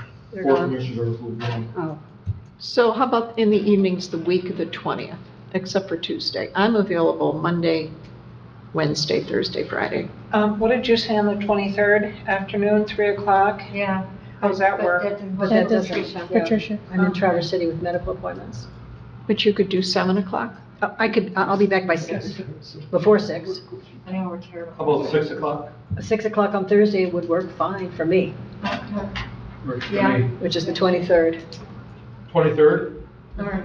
Okay, so Laura will get the signature out. Did we say 7? We said 6. 6 on the 23rd. 23rd at 6? A study session, right? We're talking? We're talking a study session. I had one other question for Jen. Do we get didn't last year, you gave us kind of a one-page summary of all of the changes that we made? I mean, we made a number of decisions, it's kind of a bullet list. Sure. Could we have that be our grand finale? So Are you that gonna we- do one more budget meeting? Well, I'm optimistic we can wrap this up next Tuesday. I mean, really, unless any have special requests, her last thing is just to go through these books, right? Jen could update the numbers over the weekend. She'll give you the book Tuesday. Once we go through the books, is there anything else? I'd like to have another day on the calendar, just in case, once we get these changes. But with the hope, with the goal, of hopefully getting here. Right. And if you want to have questions, then we can have them. Yeah, but with the schedule on, but We're gonna be in with the talk goal, we can hopefully wrap this up. I mean, plus she has to have at least a week, if not more. Once we get it all adapted and once we make the changes next week, if there's nothing else changed, we'll adapt it all. I'm gonna put the notice in the paper right away, and if our meeting is, Tuesday. it's the 5th, I need to have it ready in my office on the 27th. We'll be good shape. Yeah, we'll be in pretty good shape. But yeah, we have to have everything finalized by the 27th before. It would be nice in order for us to do what we have to do by law. Well, with the fact that some requests are going to the MERS conference, the MAC conference, we really have to wrap this up. Oh, you're right, we can't wait till the 27th. Yeah, I we mean, really have to wrap it up. you are free to make changes the night of the budget hearing, of course. Yeah. Commissioner Rush. On September 23rd, it appears as though we've all agreed that we're available at 6 o'clock for this study session. Yes. So if we do have to have another meeting, what is the availability for an earlier time or a time after the study session? Because I really don't see another day that we can all meet. Like- We'd almost have to have another evening session that week. You're tied up until. Yeah, 3 o'clock. Or just, how long will, isn't it Chris, doesn't it? Chris, and I didn't ask him How much how time long, does but he really need, if he's just gonna present the report? I think, and you're gonna have questions. You will have questions. This report is around 50 pages. He asked me to review to see make sure nothing was missing. Can we get that information prior to, so we Yes. can look it over? As soon as we get it, I'll email it to all the commissioners. Okay. And he's going to get it, and I suggested adding a few things, that's why he wanted me to look at it, to make it clear for people, because a lot of people aren't going to come with a vast understanding of certain things.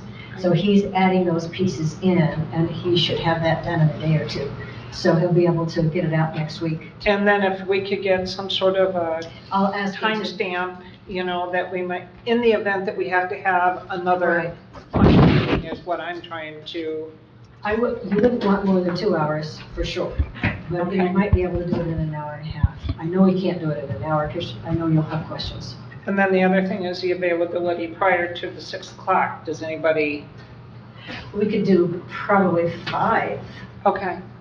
I'll just say, if we did, let's say 5 to 6:30, and do the budget afterwards, Yeah.